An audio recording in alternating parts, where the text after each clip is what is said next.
প্রিয় দর্শক, এই মুহূর্তে যারা দেশে কিংবা প্রবাসী বসে নবীনগরের কথার আজকের আরেকটি ভার্চুয়াল আড্ডায় সংযুক্ত হয়েছেন, আমি গৌরাঙ্গ দেবনাথ অপু, এডিটর নবীনগরের কথা। আপনাদেরকে সান্ধ্যকালীন এরকম একটি নতুন আয়োজনে আবারও প্রীতি এবং শুভেচ্ছা জানাচ্ছি।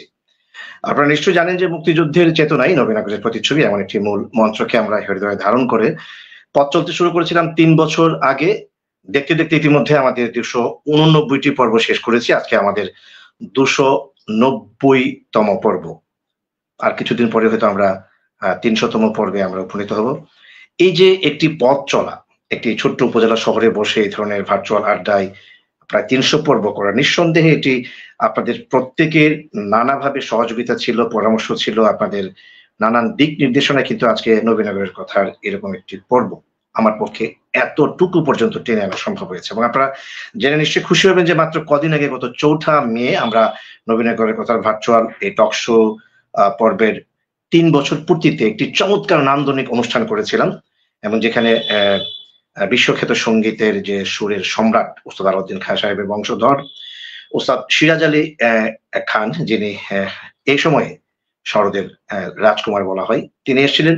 তাকে আমরা নবীনগরে নিয়ে এসেছিলাম এবং ৩ বছর পূর্তিতে আমরা তাকে একটি নাগরিক সংবর্ধনা দিয়েছিলাম, এবং সেখানে শরদের একটি আসর বসেছিল। এবং এটি এ যাবৎকালে নবীনগরের ইতিহাসে একটি সবচেয়ে আলোচিত একটি নান্দনিক অনুষ্ঠান ছিল।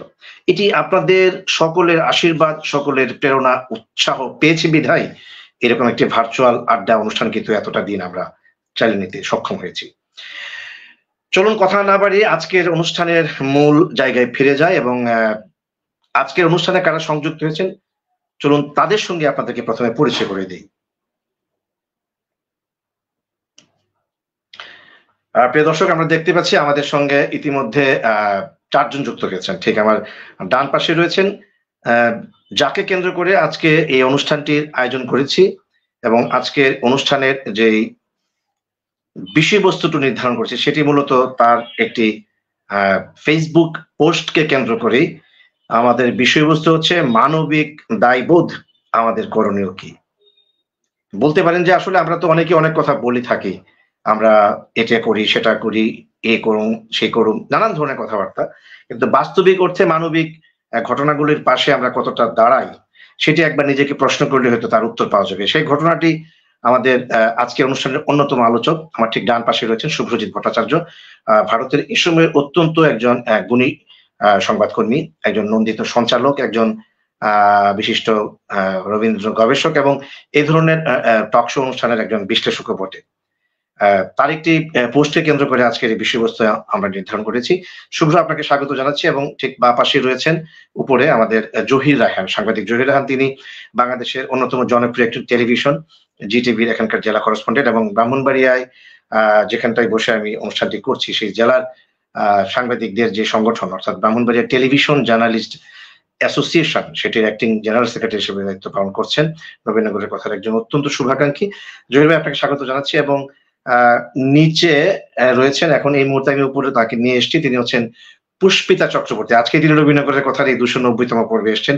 তিনি এই সময়ে ভারতের যে নান্দনিক শহর, যেটাকে স্মার্ট সিটি বলে, আগরতলা, ত্রিপুরা রাজ্যের রাজধানী, ত্রিপুরার হাইকোর্টে তিনি প্র্যাকটিস করেন একজন সিনিয়র আইনজীবী হিসেবে, এবং তিনি ওখানকার লোক আদালত যেটি রয়েছে সেটির প্রাক্তন একজন বিচারক হিসেবে দায়িত্ব পালন করছেন। পুষ্পিতা দিয়ে প্রথমবারের মতো এসেছেন, আপনাকে নবীনগরের কথাই সুস্বাগতম। এবং সবশেষে রয়েছেন আমাদের নবীনগরের কৃতি সন্তান, আমি যেখানটায় বসে অনুষ্ঠানটি করছি সেখানকার আমি বলবো যে তরুণ আইনজীবী, বাংলাদেশের সর্বোচ্চ আদালত সুপ্রিম কোর্টে যিনি কাজ করেন, ব্যারিস্টার আশরাফ রহমান, একজন মানবাধিকার কর্মী হিসেবে তার একটি সুখ্যাতি রয়েছে। আশরাফ, আপনাকে স্বাগত জানাচ্ছি। আমরা আশা করছি আর একজন যুক্ত হতে পারেন, ডক্টর আলী হোসেন চৌধুরী। তিনি যুক্ত হয়েছিলেন কুমিল্লা বিশ্ববিদ্যালয়ের ট্রেজারার, অত্যন্ত একজন গুণী আলোকিত মানুষ, যিনি পুষ্পিতা দিদি এবং শুভ্রজিৎ ভট্টাচার্য দুজনকেই ভালো করে চেনেন। ফিরে আসি মূল আয়োজনে, অর্থাৎ আজকের অনুষ্ঠানের বিষয়বস্তু মানবিক দায়বোধ আমাদের করণীয়। আমি এটি কেন নির্ধারণ করেছি বিষয়বস্তু, দুটো কারণে। প্রথম কারণটি একটু বলি যে আজকের অনুষ্ঠানের অন্যতম আলোচক যিনি শুভ্রজিৎ ভট্টাচার্য, নবীনগরের কথার অসংখ্য মানুষের হার্ট থ্রোব, একজন স্পেশাল একজন বাগ্মী, যার কথা শুনবার জন্য হুমড়ি খেয়ে পড়ে নবীনগরের কথার দর্শকরা, সেটি দেশে কিংবা বিদেশে যে কোনো জায়গায় হোক। শুভ্র গত 4 দিন আগে একটি পোস্ট দিয়েছিল, আমি ছোট্ট করে পোস্টে একটু শেয়ার করতে চাই আপনাদের সঙ্গে, যারা দেশে এবং বিদেশে এই সময়ে আমাদের সঙ্গে যুক্ত হয়েছেন। একটু যদি শুনে নেন তাহলে আমার মনে হয় আলোচনাটিতে আপনারা খুব মনোযোগের সহিত যুক্ত হতে পারবেন। শুভ্র লিখেছিলেন, একটু সাহায্য চাই, হাঁটু গেড়ে আপনাদের কাছে সাহায্য চাইছি। কি? তিনি লিখেছেন, গত 10 থেকে 12 বছরে সামাজিক মাধ্যমের হাত ধরে বেশ কয়েকবার আপনাদের কাছে আমি সাহায্য চেয়েছি। একটু খুলেই যদি বলি, সেটি হচ্ছে বহু বছর আমি আর্থিক সাহায্য চেয়েছি, তবে নিজের জন্য কখনো আর্থিক সাহায্য চাইনি। কেউ বিপদে পড়েছেন, কেউ বা হাসপাতালে, কেউ বা বাড়ি ঘরে অসুবিধায় পড়েছেন, পড়াশোনা করতে গিয়ে টানাটানি, এমনকি নানাবিধ কারণে অন্য কারোর উত্তরণের জন্য আপনাদের সাহায্য আমি চাইতে বাধ্য হয়েছি। আপনারা প্রতিবারই আমাকে আমার ডাকে সাড়া দিয়েছেন, উজাড় করে পাশে এসে দাঁড়িয়েছেন, আমার সাহায্য আপনারা দিয়েছেন। হাঁটু গেড়ে আবারও আপনাদের কাছে সেই সাহায্যটুকু চাইছি। আগরতলা শহরের একটি হাসপাতালে 20 বছরের এক যুবক বর্তমানে চিকিৎসাধীন রয়েছেন। দেখলেই মায়া লাগবে আপনার। মাত্র 9 মাস, দুঃখিত, মাত্র 9 মাস বয়স থেকে থ্যালাসেমিয়া রোগে আক্রান্ত ছেলেটি।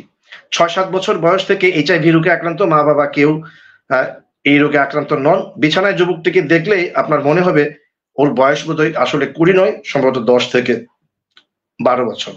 অর্থাৎ এই রোগে ছেলেটি এখন মৃত্যুশয্যায়। পরিবারটির আর্থিক অবস্থা খুব একটা ভালো নয়, বাবা চাকরি বাকরি করেন না, ব্যবসাও করেন না।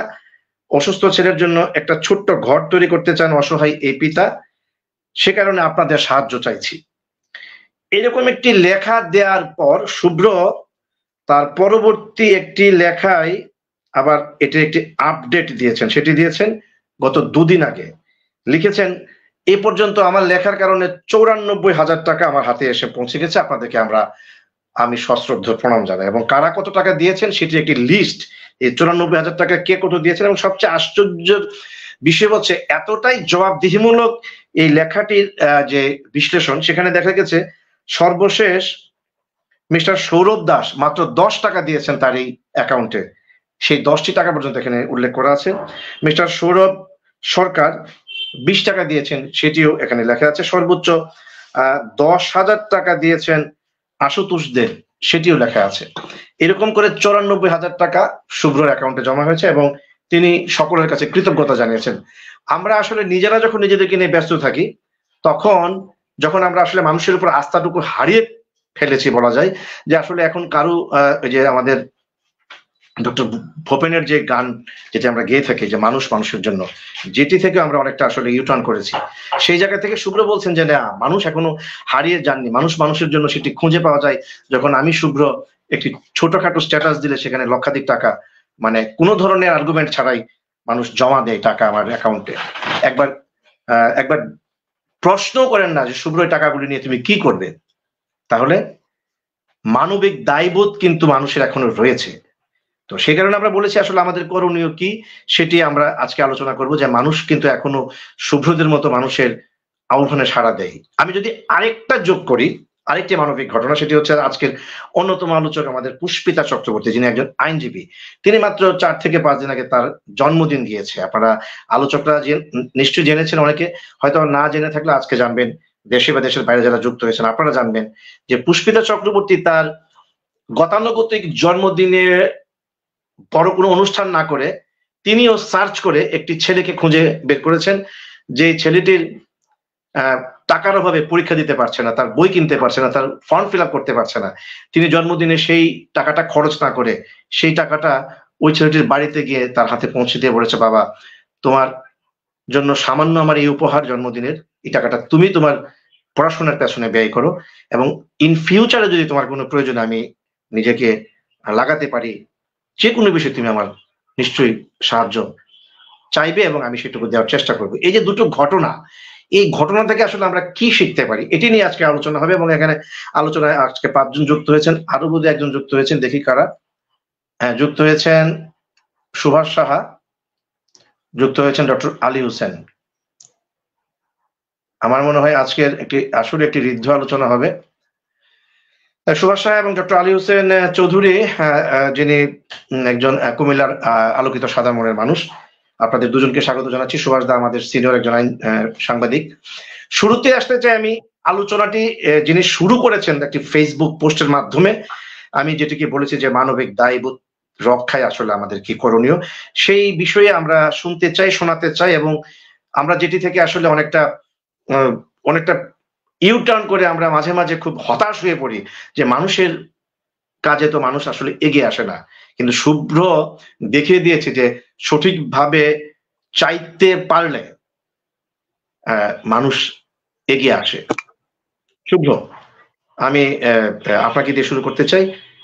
আপনার মনে কেন এরকম একটি ধারণা আসলো, এবং আপনি বলেছেন যে এর আগেও আপনি এই ধরনের পোস্টে নানা মানুষের সাহায্য সহযোগিতা পেয়ে মানুষের দোরগোড়ায় সেগুলি পৌঁছে দিয়েছেন। এটি আমরা কেন করতে পারছি না? আমাদের সঙ্গে আপনার ডিফারেন্টটা কোন জায়গায়? কিংবা পুষ্পিতাদি তার জন্মদিনের টাকাটা খরচ না করে একটি ছেলে, অসহায় ছেলে পড়াশোনা করতে পারছে না। তাকে 20,000 টাকা দিয়ে বলছে যে, "বাবা তুমি পড়াশোনাটা চালিয়ে যাও।" সেই জায়গায় আমরা কেন যেতে পারছি না? আসলে আমাদের জায়গার যাওয়াটা কোথায়?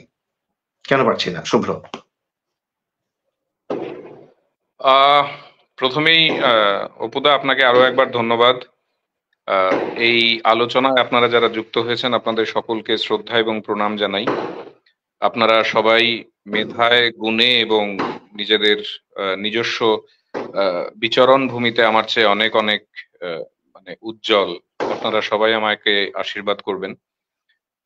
অপুদা, আমার মনে হয় আমরা আসলে এমন একটা সময়ে বাস করছি, এমন একটা কণ্টকাকীর্ণ সময় আমাদের ঘিরে রেখেছে, যেখানে অটোওয়ালা তিনি যদি তার অটোতে নগদ কিছু টাকা পেয়ে যাত্রীকে ফেরত দেন তখন সেটা খবর হয়।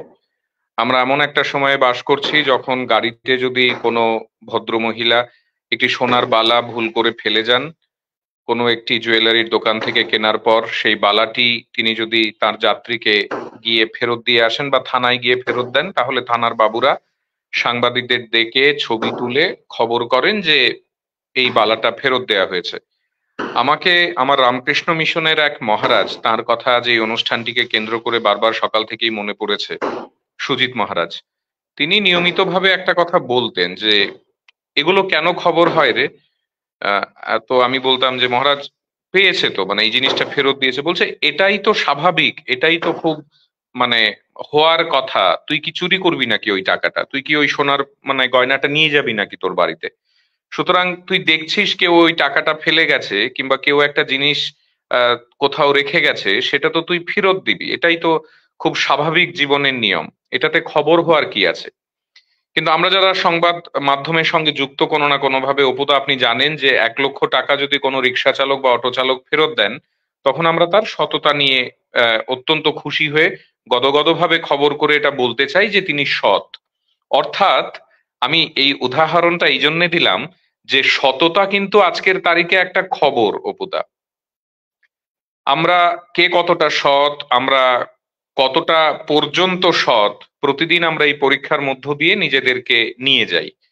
আমার ভীষণ ভীষণ ভীষণ প্রিয় একটা লাইন, নানা জায়গায় নানা সময়ে শুনি। অনেকে বলেন যে তুমি কত টাকা পর্যন্ত সৎ? তুমি ঘুষ খাও না? তুমি কত টাকা পর্যন্ত ঘুষ খাও না? তুমি 2 কোটি টাকা দিলে ঘুষ খাবে? 10 কোটি, 50 কোটি, 100 কোটি? এই যে একটা মাত্রার মধ্যে নিজেদের জীবন বোধকে আমরা বেঁধে ফেলি, কখনো কখনো খুব কমেও আমরা খুশি হয়ে যাই, আবার কখনো কখনো অনেক টাকা অর্থ আমাদেরকে কিনতেও পারে না। অপুদা, যে ঘটনাটির কথা আমি উল্লেখ করেছি, ওই ঘটনাটি আমি সেদিন সকালবেলায় হাসপাতালে আমার অফিসিয়াল কাজে যাই, ব্যক্তিগত কোনো কাজে নয়, বা ওই ভদ্রলোককে আমি চিনি না কোনোভাবেই। সেদিনই আমার জীবনে প্রথম তাকে দেখা, এবং আমি আমার অফিসের কাজ করার জন্য, অফিসের দায়িত্ব পালন করার জন্য হাসপাতালে একজন রোগীকে দেখতে গেছি। যেহেতু আমি স্বাস্থ্য বিভাগে কাজ করি, আমার সেটা দায়িত্বের মধ্যেই ছিল। যাবার পরে আমি ওই বাবাকে যখন দেখলাম যে তিনি তার সন্তানকে নিয়ে প্রায় 150 কিলোমিটার মানে পাড়ি দিয়ে শুধুমাত্র রক্ত বদল করার জন্য প্রতি মাসে হাসপাতালে আসেন, সেই অর্থে তিনি কিছুই করেন না, কোনো চাকরি নেই, বাকরি নেই, কোনো ব্যবসা নেই। 9 মাস বয়স থেকে একটি ছেলে যখন থ্যালাসেমিয়া রোগে আক্রান্ত হন, তখন অপুদা আমাদের বুঝতে হবে যে ওই পরিবারটিতে প্রত্যেক মাসে প্রায় 1 ইউনিট 2 ইউনিট করে রক্তের প্রয়োজন হয়। এই যে লড়াইটা, এই লড়াইটা কি ভয়ঙ্কর! এই লড়াইটা সুনামির মতো একেবারে একটি পরিবারের কাছে। সুনামি তো কয়েক ঘন্টা বা কয়েক দিনের মধ্যে তছনছ করে দিয়ে চলে যায়, কিন্তু যে সুনামি প্রতি মাসে আপনাকে ঘিরে থাকে এবং আপনি স্থির দাঁড়িয়ে থাকেন বাঁচার আশায়, আপনি আপনার সন্তানটিকে আগলে প্রত্যেক মাসে স্বপ্ন দেখেন ও আরেকটু ভালো থাকবে, আরেকটু ভালো থাকবে। গত 20 বছর ধরে প্রতিটি মাসে, প্রতিটি বছরে না কিন্তু অপুদা, প্রত্যেক বছরে 1 ইউনিট রক্ত লাগলে এক রকমের সংগ্রাম। 20 বছর প্রতি মাসে কারোর বাবা তিনি জানেন বা তিনি আগাম জানেন যে পরের মাসেও তার সন্তানটির 1 ইউনিট রক্ত লাগবে, হাসপাতালে নিতে হবে, 2 দিন রাখতে হবে, পরের দিন আবার বাড়িতে নিয়ে আসতে হবে। এবং হাসপাতালটি বাড়ির কাছে নয়, তার জন্য প্রায় 150 কিলোমিটার তাকে ট্রাভেল করতে হয়।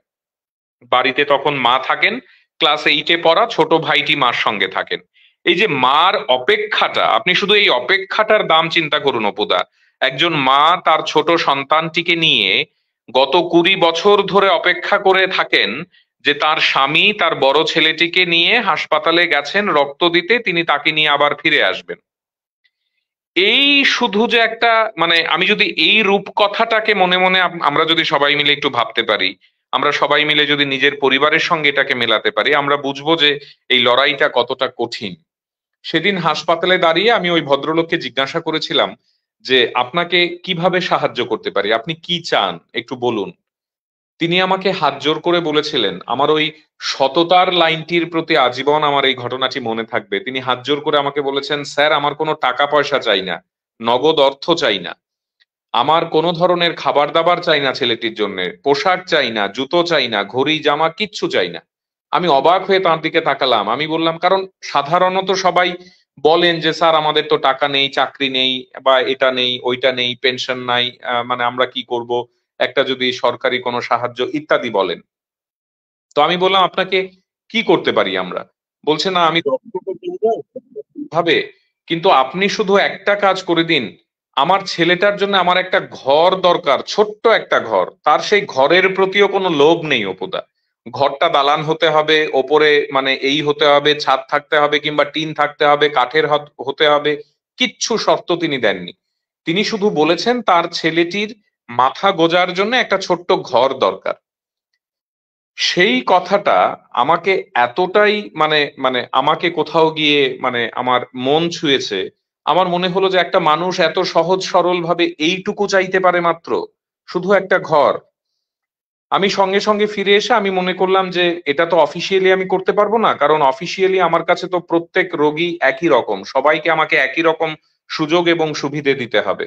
সুতরাং আমি ব্যক্তিগত আমার ফেসবুক প্রোফাইল থেকে আমি একটি আবেদন আমার চেনা পরিচিত বন্ধুদের কাছে রাখলাম।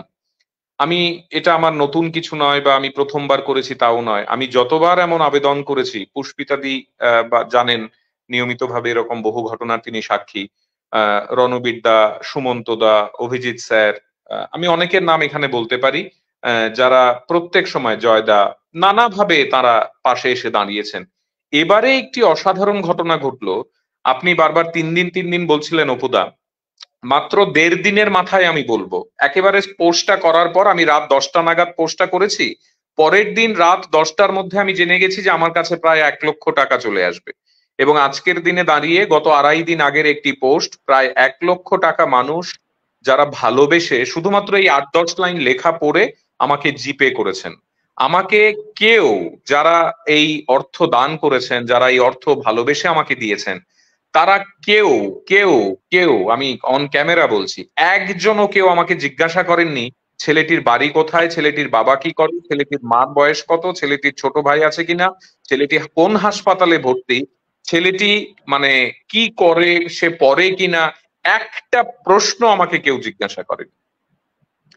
এই যে অসম্ভব রকমের একটি বিশ্বাস অপুদা, আমি তখন থেকে ভাবছি যে আমার কাছে যখন টাকা ঢুকতে শুরু করলো আমার অ্যাকাউন্টে, ফোনে, মানে জিপেতে, আপনাদের যেটা বিকাশ বলা চলে, তো আমি ভাবছি যে আমি তাদের কাছে কিভাবে জবাবদিহি করব, যারা এই অর্থ দিচ্ছেন তাদেরকে আমি কিভাবে জানান দেবো যে আপনাদের টাকা আমি সঠিক জায়গায় পৌঁছে দিচ্ছি।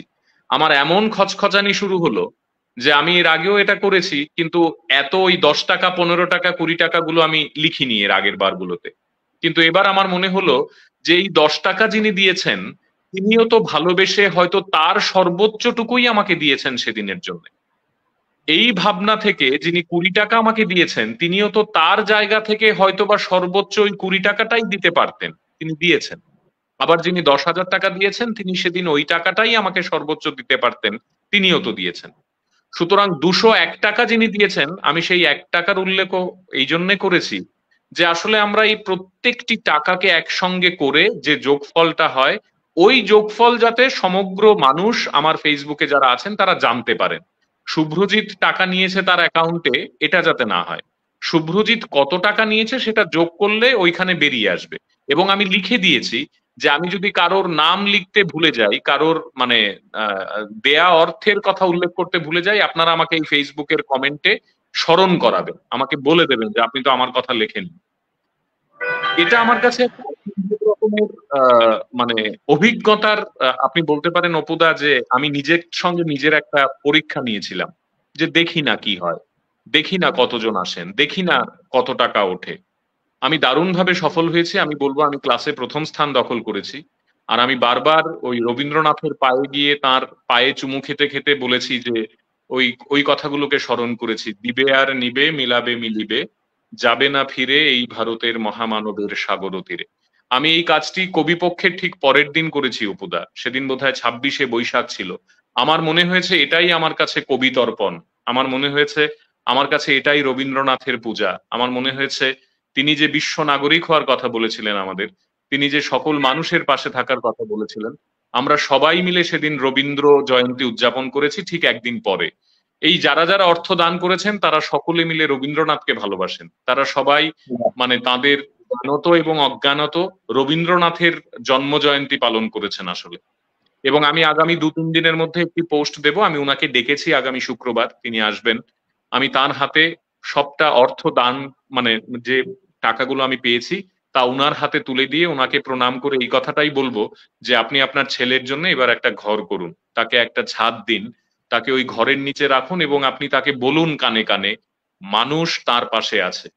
এবং মানুষ আছে বলেই ওই ওই ছোট্ট মানে যুবক, মানে ওই ওই অসুস্থ ছেলেটি, সে হয়তোবা বৃষ্টিতে ভিজবে না ঘর ছাড়া, সে হয়তোবা রোদে পুড়বে না একটি ঘর ছাড়া। এই যে মানুষের পাশে মানুষের থাকা, কোরআন কি বলে, বেদ কি বলে, গীতা কি বলে, বাইবেল কি বলে, বাইবেল কোরআন গীতা তো এই একই কথা বলে, উপনিষদ তো একই কথা বলে, আমাদের ভূপেন হাজারিকা একই কথা বলে, আর আপনাদের আব্বাস উদ্দিন একই কথা বলে। সুতরাং আমরা সবাই মিলে এই যে এখানে যারা আছি, আপনারা যেমন গানের পেছনে সময় কাটান, সুভাষ দা যেরকম মঞ্চে উঠে একজন ওস্তাদকে সংবর্ধনা দেওয়ার সময় তার গুণকে প্রশংসা করেন, আপনি যেমন জায়গায় জায়গায় বসে পড়ছেন, কোথাও তবলা বাজাচ্ছেন, কোথাও নাগরিকদের জন্য কথা বলছেন, কখনো রাতে ফিরে মানুষের অধিকারের জন্য চিৎকার করছেন, পুষ্পিতাদিরা যেমন মানে তাদের জন্মদিন পালন করছেন। আপনি বলেছেন একটি ছেলে, ছেলে না ও একটি মেয়ে, এবং তার মা সুইপারের কাজ করেন আমাদের রাজ্যের প্রধান রেফারেল হাসপাতালে। তিনি সাধারণত ডেড বডি ক্যারি করেন, তিনি 4 তলা থেকে নিচতলায় মৃতদেহগুলোকে নিয়ে যান, কারণ তার পেটের দায়, সেটা সরকারি চাকরি নয়, তিনি কন্ট্রাকচুয়াল বলতে পারেন। এবং তিনি তার স্বামীকে হারিয়েছেন কম বয়সে, মেয়েটিকে বড় করছেন, মেয়েটি 2টো বিষয়ে লেটার মার্কস নিয়ে মাধ্যমিক পাশ করেছে। ওই মেয়েটিকে পুষ্পিতাদি 90-20 হাজার টাকা দিয়ে তার জন্মদিন পালন করেছেন।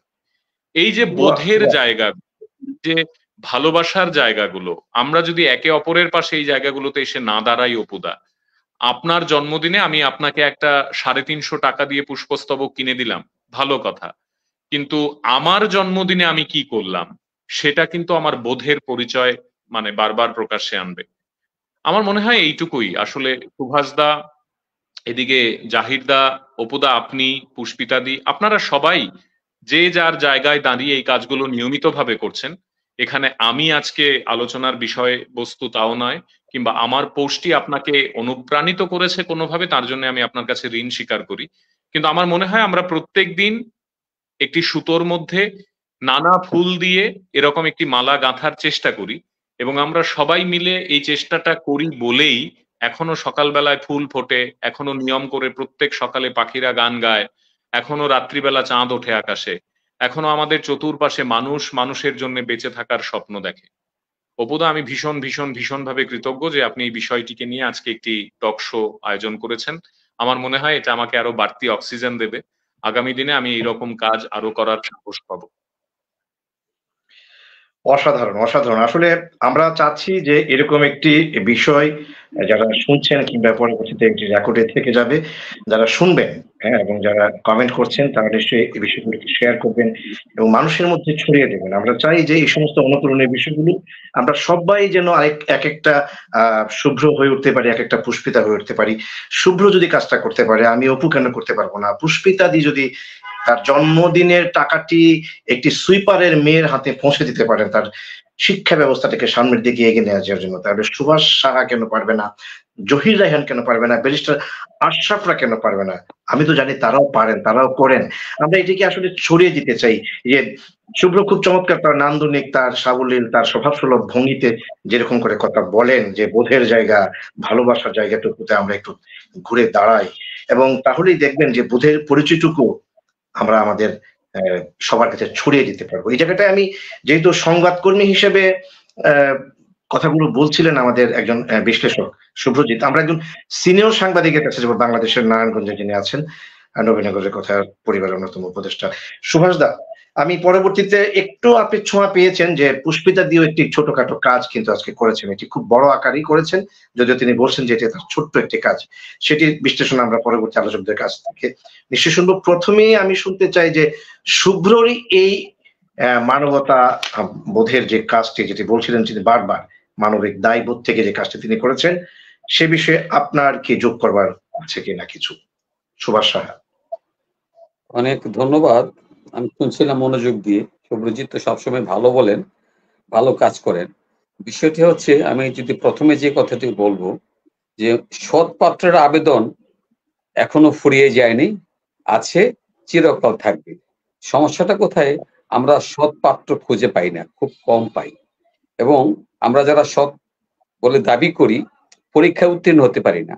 আমি যখন আমি এখানে বসছি, তখন আমার এই ফেসবুকের দেয়ালে ভাসছিল মানে এক মন্ত্রী, নাম বলবো না, তিনি সাবেক মন্ত্রী, এবং তিনি যখন মন্ত্রিত্ব করেছেন, যখন মন্ত্রী পরিষদের সদস্য ছিলেন সাবেক মন্ত্রী, তার আগ পর্যন্ত তার খুব সুনাম শুনেছি। ইনি, তার নামের পরে বিএসসি লেখা আছে, হ্যাঁ, অর্থাৎ অমুক বিএসসি নামে পরিচিতি লাভ করেছেন। হয়তো এরপরে ওনার আরো পদোন্নতি হয়েছে বা শিক্ষাগত যোগ্যতা বেড়েছে। যেমন আছে না কিছু নাম, যেমন আমাদের মাহবুব এসপি, মুক্তিযোদ্ধা, উনি ডিআইজি সচিব হওয়ার পরও মাহবুব এসপি নামে পরিচিতি লাভ করেছেন। আজীবন আমৃত্যু উনি হয়তো মাহবুব এসপি নামে পরিচিতি থাকবেন, এরকম পরিচিত মানুষ। তো যখন ওনাকে আমরা সৎ জানতাম, মন্ত্রী হওয়ার পরে এখন দেখছি তার বিরুদ্ধে 30 কোটি টাকার অর্থঋণ আদালত মামলা। তার মানে বিষয়টা কি দাঁড়ালো? পাত্র যদি আমরা পরীক্ষা উত্তীর্ণ হতে না পারি, আমি গর্ব করে বলতে পারি শুভ্রজিৎ একজন উত্তীর্ণ সৎ মানুষ। তার কথা এবং কাজে মিল আছে, তার একটি ভাবমূর্তি, উজ্জ্বল ভাবমূর্তি আছে, এবং তার পাত্রে ফটো নেই। এই জন্যই তিনি ডাক দিয়েছেন, সাড়া পেয়েছেন। আর পুষ্পিতা দি, উনি তো অনেক বড় মনের মানুষ। তিনি মানবিক এবং সে কাজটি করে দেখিয়েছেন যে এই টাকাটি যদি, এবং তার মধ্যে যে গুণটি বিশেষভাবে কাজ করেছে, তার মধ্যে বর্ণ বৈষম্য নেই, উনি বর্ণ বৈষম্যের ঊর্ধ্বে। এই গুণটি তার মধ্যে ফুটে উঠেছে, মানে তার ফুলটি ফুটেছে এভাবেই। তো যে কথাটি বলবো যে আমরা সৎ পাত্র, আরেকটি উদাহরণ দিতে পারি যে একজন অধ্যাপক ঢাকা ইউনিভার্সিটির, আমি কথাটা কেন বলছি আমি পরে এটিকে আমি বোঝাবো, যে ইনি সৎ পাত্র দাবি করতেন, এবং উনি যখন এই টিভিতে আসতেন টক শোতে, তখন ওনার মুখে ক্ষয় ফুটতো ওনার এই সততা। যখন ওনাকে ভিসি করে দিলেন একটি ইউনিভার্সিটির, সেই ইউনিভার্সিটি থেকে সে প্রচুর টাকা মেরেছে, শেষ পর্যন্ত আন্দোলনের মুখে সে বিদায় নিয়েছে, পদত্যাগ করেছে। এই যে আমাদের বিষয়গুলো সব জায়গায় আমাদের মাননীয় প্রধানমন্ত্রী বিশ্বস্ত মানুষ মনে করে তাকে দায়িত্ব যখন দেন, দায়িত্ব পাওয়ার আগে সে অনেক ফেরেস্তা, যখন দায়িত্ব পান তখন তার এই ফুটু বের হয়। বিষয়টা হচ্ছে আমরা এমন একটি সৎ পাত্রের আকালের যুগে বসবাস করছি, আমি বলতে পারি, কিন্তু যতক্ষণ পর্যন্ত আমাকে দায়িত্ব না দিবেন ততক্ষণ মতো আমি প্রমাণ করতে পারবো কিনা আমি জানি না যে আমি সৎ।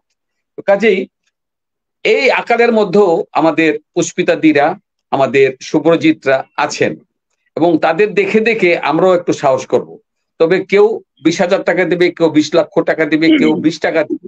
আমি মনে করি প্রত্যেকটি অঙ্ক অক্ষরে বিচার না করে প্রতিটি অঙ্কই কিন্তু একজন মানুষের, অসহায় মানুষের জন্য বিশাল শক্তি হয়ে দাঁড়াইতে পারে। আজকে আমরা যারা কথা বলছি, যদি আমাদের এখানে ফলোয়ার থাকে 10,000, 1 টাকা করে দিলেও কিন্তু 10,000 হবে। আমরা যদি এই কাজটিও করতে পারি, আমাদের অসহায় মানুষের কোনো সীমানা নেই, সীমান্ত নেই। সেই পারেও যেমন অসহায়, ও পরেও অসহায়। সে মানুষ, পৃথিবীর মানুষ। সেই দৃষ্টিকোণ থেকে আমরা 1 টাকা করেও হেল্প করতে পারি, 100 টাকা করে করতে পারি। বিষয়টা হচ্ছে যে এটি আসলে দৃষ্টিভঙ্গির ব্যাপার।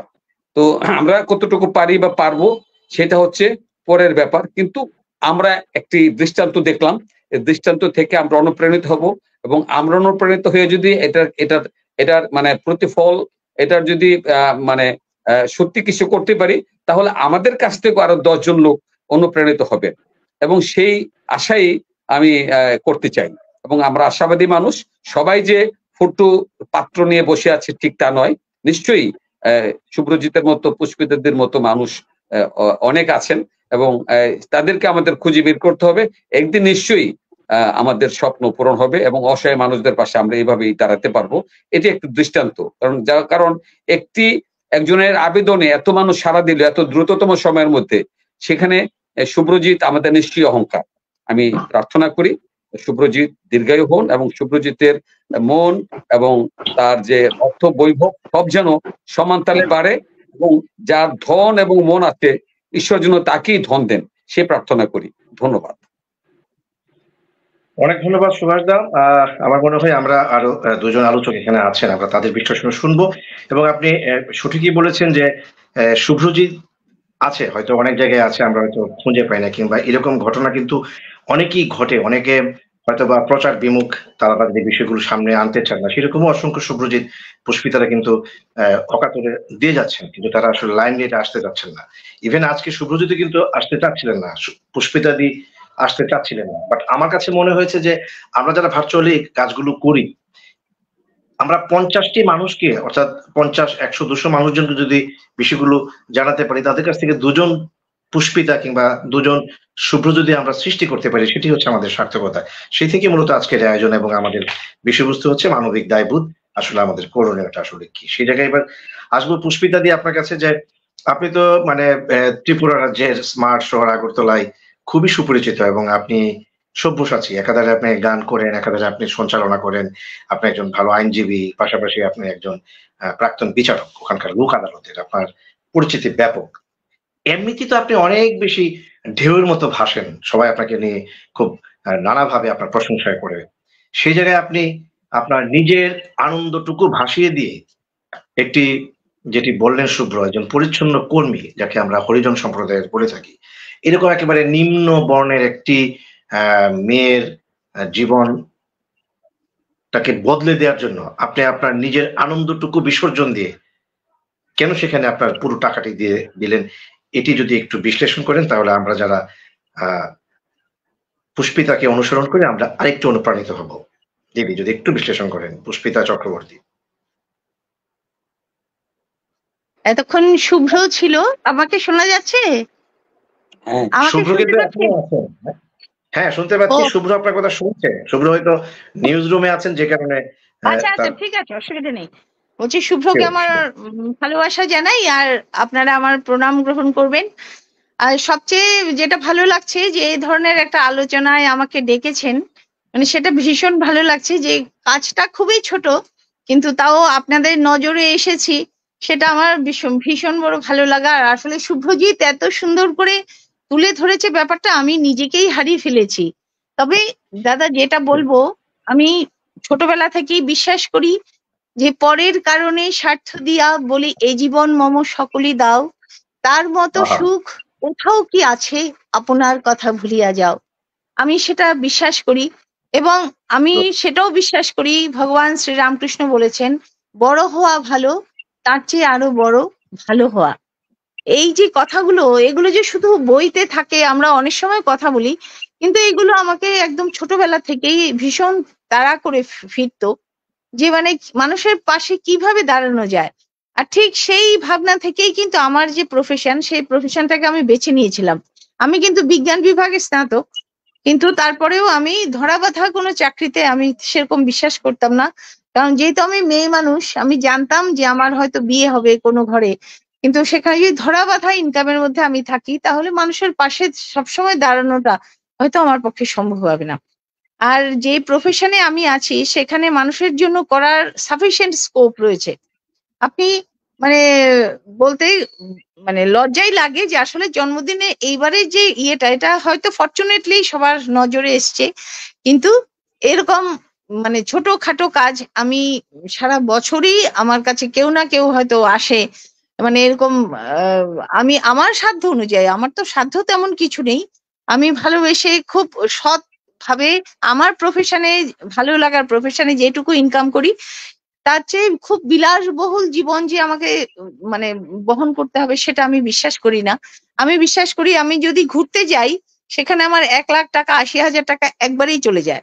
তারপরে আমি মানে এরকম বহু জিনিস যেই খরচাটা বাঁচিয়ে আমি কারো মুখে হাসি ফোটাতে পারি, সেই জন্য আমি বেশ কয়েক বছর হয়েছে আমি আর ঘুরতে টুরতে আর যাই না। আমি মনে করি এটাই আমার আনন্দ, সেই আমি আনন্দ করব। আর এই যে বিশেষ করে এই যে শুভ্রজিৎ হচ্ছে এমন একটা মানুষ যার কাছে অনেক এরকম দুঃখের হিসেব থাকে, যার জন্য আমি গত বছরও চেয়েছিলাম যে শুভ্রজিৎ আমাকে কোনো ঠিকানা দিক, এমন যাদের পাশে আমি দাঁড়াতে পারি, আমি চাইছি তাদের, কিন্তু আমাদের নজরে হয়তো পড়ে না। কিন্তু শুভ্রজিতের কাছে বলা মাত্র ও এমন একটা লিস্ট পাঠিয়েছে তাতে অনেক ধরনের মানুষের কষ্টের কথা হিসেব দেওয়া আছে, কিন্তু সবাইকে তো আর একসঙ্গে করা সম্ভব নয়। যার থেকে আমি ও বেছে নিয়েছি, ওর নাম ছিল অদিতি সিনহা, মেয়েটাকে বেছে নিয়েছিলাম। তা আমাদের 2 বছর আগে মনে হয়, তখন করোনা শুরু হওয়ার জাস্ট আগে একদিন সকালবেলা ফেসবুকে দেখি যে আমাদের একজন মঞ্চ শিল্পী, সে ওই বাইরে মঞ্চ করে ভোরবেলা যখন গাড়ি করে ফিরছে তখন হঠাৎ ঘুম জড়িয়ে আসে চোখেও, গাড়ি থেকে পড়ে যায়। ওর বাড়ি আমাদের ওই জয়নগরের আরো অনেকটা ভিতরে। তারপরে ওর নাকি এমন অবস্থা যে ওর খবর পেয়ে বাড়িতে পরের দিন আর উনুন জ্বলবে কিনা মানে সেই অবস্থান নেই, কারণ এই ছেলেটাই ছিল অনলি আর্নিং মেম্বার, ওদের ব্রেড আর্নার। কিন্তু তারপর যখন ফেসবুকে দেখলাম যে এবার কে কিভাবে সাহায্য করবে, আমি বলি এত কথার দরকার নেই, কে কিভাবে সাহায্য, তখন দেওয়ালি ছিল, দীপাবলি সেদিন আমার মনে আছে। দেওয়ালির দিন আমি বললাম যে মানুষ তো কত পুজোয় কত পয়সা করে, ঠিক আছে, আমি ওকে 32,000 টাকা ওর হাতে তুলে দিয়েছিলাম। এগুলি কিন্তু কোন রকম কোনো আমাদের কয়েকজন সঙ্গীত শিল্পী আছেন আমাদের রাজ্যের, আপনি চিনবেন, অমর ঘোষ আছেন, রয়েছেন আমাদের সঙ্গে ছিলেন উদয় শঙ্কর ভট্টাচার্য, তারপরে ওনারা ছিলেন, চিরদীপ গাঙ্গুলি ছিলেন, ওনার বাড়িতে গিয়েছি চীনে, ওই বাড়িতে গিয়ে ওই মিসেসের হাতে টাকাটা তুলে দিয়ে এসেছিলাম। এরকম মানে অসংখ্য তারপরে যেমন একটা মেয়ে আছে যে খোরপোশের টাকায় চলে, ওর কেস করি আমি, কিন্তু ওর খোরপোশের টাকায় ও চলে, কিন্তু মাঝপথে ওর হাজবেন্ড মারা গেল, এবার ওর খোরপোশ বন্ধ হয়ে গেল, তারপর ও 2টো বাচ্চাকে নিয়ে একেবারে অসহায়, তারপর ও কি করে কিভাবে চলে, আমার তো চোখে দেখা। আমি তখন বলেছি যে যতদিন তোমার মেয়েগুলো না দাঁড়ায় ততদিন আমি আছি। তো এখন মেয়েগুলো একটু বড় হয়েছে, ও একটা কাজে আছে, তো সেদিন আমাকে বলছিল যে ম্যাডাম আপনার ফেসবুক ইয়েতে জন্মদিনে আমি একটা পোস্ট দেব। আমি বলি এমনি পোস্ট দাও, কিন্তু আর কিছু লিখতে হবে না এগুলো। তো সেরকম এগুলো যে আমি করি সেটা আমার মানে করতে পারলে ভালো লাগে, কিন্তু আসলে সবাই যখন বলে তখন ঠিকই লজ্জা লাগে, যে মনে হয় যে সেই জন্য কিন্তু করিনি। কিন্তু এইবারে আপনাদের মতো মানুষরা যখন মানে এটা নিয়ে আবার আলোচনায় আসতে বললেন, একটা তো আনন্দ তো হবে, আমরা তো সাধারণ মানুষ, আমরা তো সন্ন্যাসী নই, ভালো তো লাগেই। তবে সেটাই বলবো যে মানে শুভ্রদের মতো মানুষ আছে বলেই কিন্তু আমাদের সমাজটা এত সুন্দর, আপনাদের মতো মানুষ আছে বলেই। এই যে শুভ্র বলছিল যে আমাকে কেউ একবারের জন্য জিজ্ঞেস করেনি যে কেন টাকাটা নিচ্ছি, তার পেছনেও কিন্তু কারণ আছে, কারণ সবাই জানে শুভ্র কেমন। আজকে মানুষ কিন্তু ভীষণ কঠিন, মানুষ 1 পয়সা হিসেব করতেও কাউকে দিতেও কিন্তু বারবার হিসেব করে। যখন আমাদের দরজায় কেউ ভিক্ষে নিতে আসে, আমরা কিন্তু অনেক মানুষ আছে ওদেরকে বারবার প্রশ্ন করে যাচাই করে নেয় যে ও টাকাটা কেন নিচ্ছে।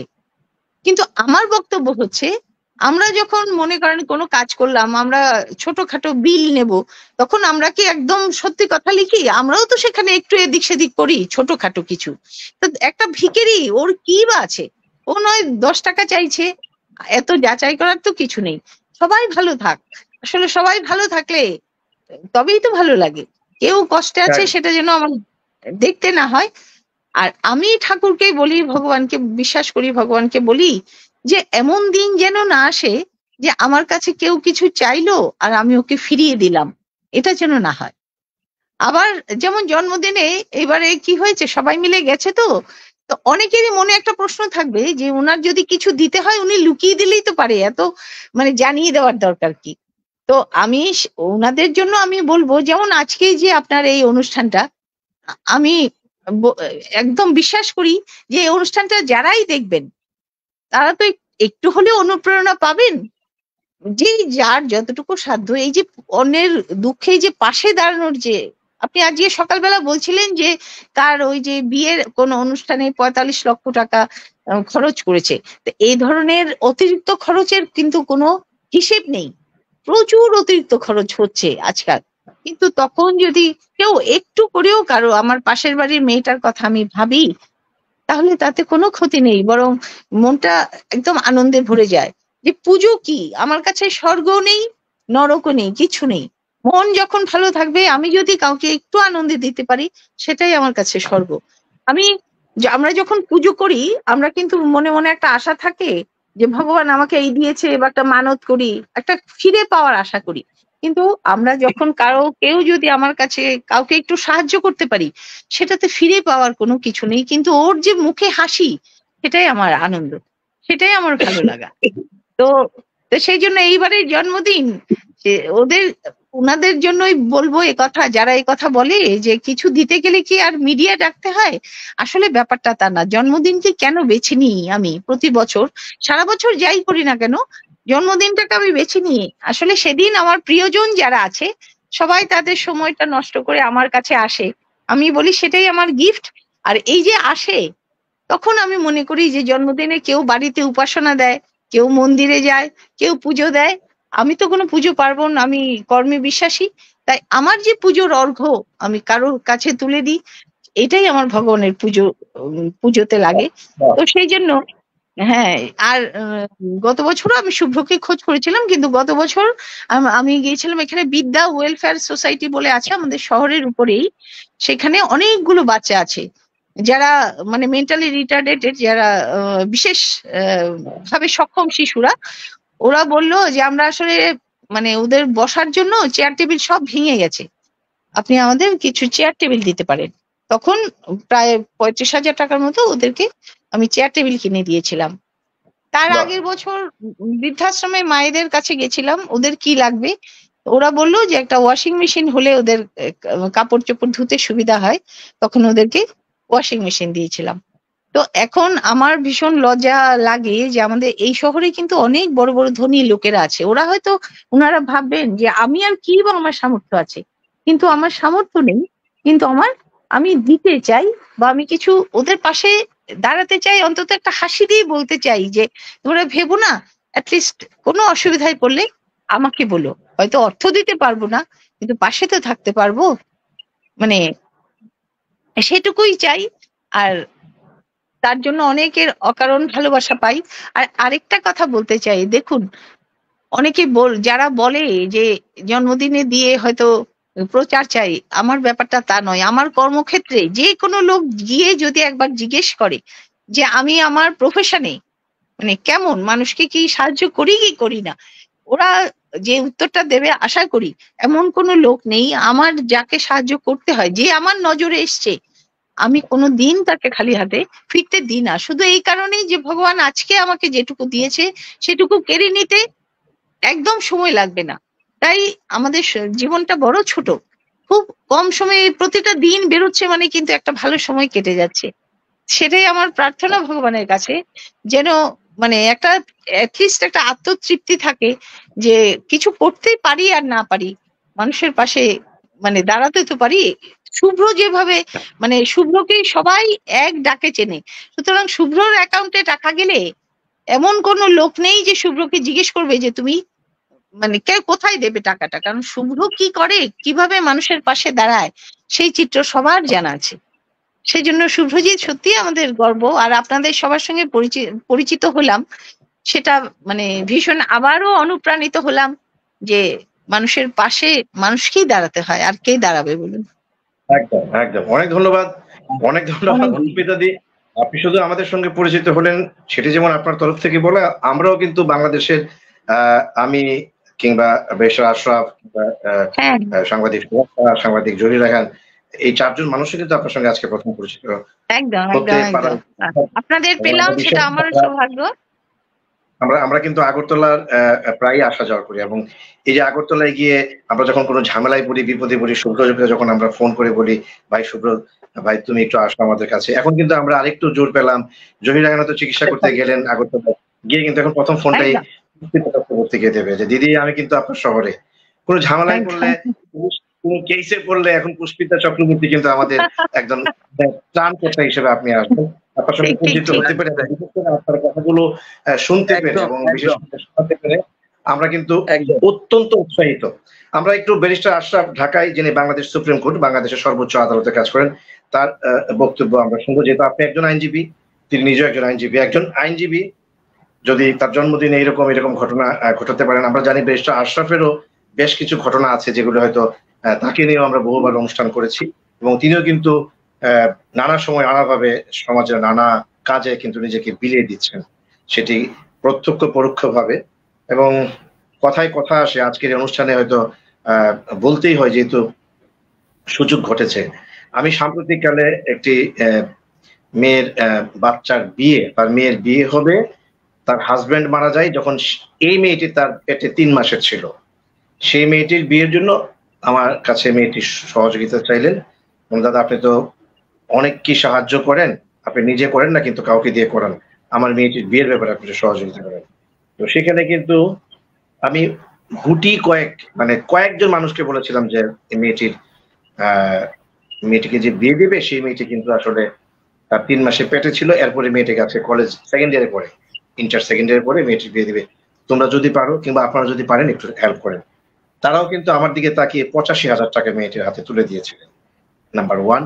নাম্বার 2 হচ্ছে আমার এক শিক্ষক, তিনি একটি খুব দুঃসময়ে পড়েছিলেন, আজকে যিনি অন্যতম আলোচক, এখন যিনি কথা বলবেন ব্যারিস্টার আশরাফ, ওই শিক্ষকের আশরাফের ছাত্র, আমি সরাসরি ছাত্র, ব্যারিস্টার আশরাফের ছাত্র। আমার কাছ থেকে যখন ঘটনাটা শুনলেন এবং আমি ফেসবুকে শেয়ার করেছিলাম, তখন ওই টিচারের দুঃসময়ে 2.5 লক্ষ টাকা তার হাতে দেওয়া হয়েছিল, এবং ব্যারিস্টার আশরাফ নিজে 50,000 টাকা ব্যক্তিগতভাবে দিয়েছিলেন আজকে আশরাফ। আরেকদিন এক শিক্ষক, আমাদের অত্যন্ত সর্বজন শ্রদ্ধেয় একজন শিক্ষক, তার কন্যা দায়গ্রস্ত কন্যার জন্য আমার কাছে এসেছিলেন প্রচন্ড বৃষ্টিতে ভিজে।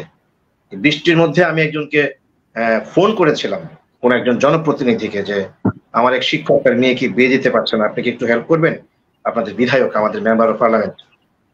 তিনিও কিন্তু তখন সেই শিক্ষককে তাৎক্ষণিকভাবে 2 লক্ষ টাকা পাঠিয়েছিলেন। তো এরকম অনেক ঘটনায় কিন্তু আসলে ঘটছে, হয়তো সেগুলো পত্রপত্রিকায় কিংবা আসলে এরকম ফেসবুকে সামাজিক যোগাযোগ মাধ্যমে আসছে না, কিন্তু এই ঘটনাগুলি কিন্তু অনেকেই ঘটাচ্ছেন, হয়তোবা নীরবে নিভৃতে প্রকার বিমুখ যারা কাজগুলি করতে চান। তো সেরকম একজন কিন্তু ব্যারিস্টার আশরাফ আজকে দুজনের কথা আপনি শুনেছেন, একজন হচ্ছে শুভ্রজিৎ ভট্টাচার্য, তার এই ঘটনাটি সে বর্ণনা দিয়েছে, এবং সেকেন্ড একজন আপনার মতো একজন আপনার কলিগ, সহযোদ্ধা, পার্শ্ববর্তী ভারতের একটি রাজ্যের হাইকোর্টে কাজ করেন, এবং তিনি একজন প্রাক্তন জাজ ওখানকার লোক আদালতের। তো সেই মানুষটির এই কার্যক্রমটিকে আপনি কিভাবে মূল্যায়ন করবেন? আপনি নিজেও এই ঘটনার সঙ্গে বহুবার জড়িত হয়েছেন, নবীনগরের অনেক ঘটনার সঙ্গে আপনি প্রতিনিয়ত অকাতরে দান করে যাচ্ছেন। এরকম ব্যারিস্টার আশরাফ, আইনজীবী পুষ্পিতা কিংবা সাংবাদিক শুভ্রর মতো মানুষ আমরা আর কিভাবে তৈরি করতে পারি, কিংবা এই ঘটনাটিকে আপনি কিভাবে মূল্যায়ন করবেন? ব্যারিস্টার আশরাফ। থ্যাংক ইউ, ধন্যবাদ গৌরাঙ্গ দেবনাথ উপদাদা আমাকে আজকে আমন্ত্রণ জানানোর জন্য। আমি আজকে খুবই আনন্দিত আজকে এই প্যানেলে আসার জন্য, এবং এই নবীনগর কথার আজকে প্রোগ্রামে অংশগ্রহণ করে। বিশেষ করে সবসময় বাঙালিরা একসাথে প্রোগ্রাম করি শুধু বাংলাদেশের, আজকে আপনি বাংলাদেশের বর্ডার পেরিয়ে ওপারে চলে গিয়েছেন। এখানে আমাদের মাঝে উপস্থিত আছেন শুভ্রাজিৎ ভট্টাচার্য দাদা এবং পুষ্পিতা চক্রবর্তী দিদি। আপনাদেরকে অনেক ধন্যবাদ আমাদের সাথে যুক্ত হওয়ার জন্য। আপনারা দুজন এত ভালো বলছিলেন যে আমি মন্ত্রমুগ্ধের মতো শুনছিলাম। আপনারা এত সুন্দর বলেছেন, আপনাদের বলার পরে অ্যাকচুয়ালি দর্শকরা আমাদের কথা শুনে ভালো লাগবে না, তাই আমি সংক্ষেপে আমার বক্তব্যটা শেষ করব। আর যেটা আপনি শুভ্রজিৎ দাদা ফার্স্টে যেটা বললো যে ওনার একটা স্টেটাসে এত টাকা এসেছে উইদিন এ ডে, একদিনের মধ্যে। আপনি যদি দেখেন আমাদের বাংলাদেশের কথাই যদি বলি, 18 কোটি মানুষের দেশ, কেউ কাউকে বিশেষ করে 1000 টাকাও দেয় না। যদিও পরিচিত লোক 1000 টাকা দেয়, মানে অনেক প্রশ্ন করে কিন্তু, ঠিক আছে, তো অথবা না পারতে দেয়। কিন্তু এই যে একটা বিশ্বাসযোগ্যতার জায়গা থেকে টাকাগুলো দিল এবং সে বললো তাকে একজন একটা প্রশ্ন করেনি, এটার রিজনটা কি? এটার রিজনটা হলো শুভ্রাজিৎ ভট্টাচার্য নিজেই, কারণ তার ডিগনিটি, তার ট্রান্সপারেন্সি, তার ব্যক্তিত্ব, এই কারণে কিন্তু দিয়েছে মানুষে। কারণ মানুষ কিন্তু ভেবেছে যেহেতু সে এই আপিলটা করেছে জনগণের কাছে, যেহেতু সে রিকোয়েস্ট করেছে এই ল্যাঙ্গুয়েজে, তার মানে একটা জেনুইন নিড, তার অ্যাকচুয়ালি প্রবলেম। এবং সবাই জানে যে আমি টাকাটা যেটা দিচ্ছি সেটা প্রপার ডিস্ট্রিবিউশন হবে, এবং সে কিন্তু তার প্রতিদান স্বরূপই সে কিন্তু ফেসবুকে টাকার অ্যামাউন্টটা উল্লেখ করেছে। এটাতে তার কোনো জবাবদিহিতা ছিল না, অথবা এর থেকে তাকে কেউ প্রশ্ন করেনি বা করতো না ফিউচারে। কিন্তু সে যে কাজটা করেছে তার নিজের বিবেকের তাড়নায় কাজটা করেছে। কারণটা হলো যে জনগণ যে আমাকে বিশ্বাস করেছে, মানুষজন যে আমাকে বিশ্বাস করেছে, একটা ট্রান্সপারেন্সি থাকুক। কিন্তু আপনি খেয়াল করে যদি দেখেন উনার এই কাজের মাধ্যমে উনি কিন্তু জনগণের কাছে আরো বেশি অ্যাকসেপ্টেবল হয়ে গেল। আর আমাদের এখানে পুষ্পিতা চক্রবর্তী যে দিদি আছে, উনি যে উনার জন্মদিনে গিফট করেছে, অথবা আমি ওনার কথাগুলো খুবই মনোযোগ দিয়ে শুনছিলাম, কারণ উনি আমার অগ্রজ, ওনার থেকে আমার অনেক কিছু শিক্ষণীয় আছে। এই যে এত মানবিক এবং খরপোশের কথাটা বললো, অ্যাকচুয়ালি আমরা যারা আইনজীবী, আমাদের জনগণের জন্য কাজ করার অনেক ফ্যাসিলিটিস থাকে, তো সবাই অ্যাকচুয়ালি যারা করে এটা খুব ভালো। এবং কারণ এই পেশাটা হলো কি মহৎ পেশা। আপনি যেমন ডাক্তারি যেমন একটা মহৎ পেশা, আইন পেশার মধ্যেও আপনাকে জনগণের সেবা করার অনেক স্কোপ থাকে, বিশেষ করে পারিবারিক মামলাগুলোতে যেগুলো হয়। দেখেন বাংলাদেশের প্রেক্ষাপটে, আমি ইন্ডিয়ার প্রেক্ষাপটটা খুব একটা জানি না, বাংলাদেশের প্রেক্ষাপটেই বলছি। এই যে বিয়ে ডিভোর্স হয়ে গেলে যে খরপোশের যে মামলাগুলো থাকে, অথবা দেনমোহর, অথবা বাচ্চাদের মেইনটেনেন্স, ওয়াইফের মেইনটেনেন্স, এগুলো টাকাগুলো অনেক ধীর গতিতে পায়। সো এমনি তো ডিভোর্সের পরে অথবা বাচ্চাদের জন্য মহিলাদের হাতে টাকা পয়সা থাকে না। সো এটা খুবই একটা সাফারিংস, খুবই একটা বেদনাদায়ক। কারণ তারা জামাইদের সাথে অথবা ছেলেদের সাথে ম্যাক্সিমাম ক্ষেত্রে বাংলাদেশে পেরে ওঠে না। কারণ আপনি দিদি জানেন ছেলেদের তো বাংলাদেশের প্রেক্ষাপটে মুসলিমদের একটা দেনমোহরের ব্যাপার থাকে, সো তাদের জন্য বছরের পর বছর লেগে যায়। সো আমরা আইনজীবী, আমিও আমার জায়গায় চেষ্টা করি সবসময় এই জায়গাটা মানবিক হতে, এবং মেজরিটি কেস আমি বলি যা পারেন দিয়েন, কোনো প্রবলেম নেই। আর আমি যেহেতু বাংলাদেশের সুপ্রিম কোর্টের আইনজীবী, আমি জাজ কোর্টেও যাই কম, জাজ কোর্টে আমার চেম্বার আছে, ওখানে আমার জুনিয়র আছে, তো পারিবারিক মামলাগুলো ম্যাক্সিমাম ওখানেই চলে। তো আমি আমার জুনিয়রকেও বলে দিই এই মামলাগুলোতে যে যা দেয় রেখে দিও, কারণ আমার কথা হলো তারা কোথায় দিবে এই টাকা? তাদের টাকা নিয়ে আমি আমার ফ্যামিলিতে কাজে লাগাবো, আমি সেটা পার্সোনালিও কখনো চাই না। আমার জায়গা থেকে আমি চাই জায়গাটা মানবিক থাকার জন্য। আমি আমার একটা ছোট্ট একটা জাস্ট একটা কেসের একটা পার্সোনাল লাইফের একটা বলবো, একটা কেসের রেফারেন্স দিয়ে।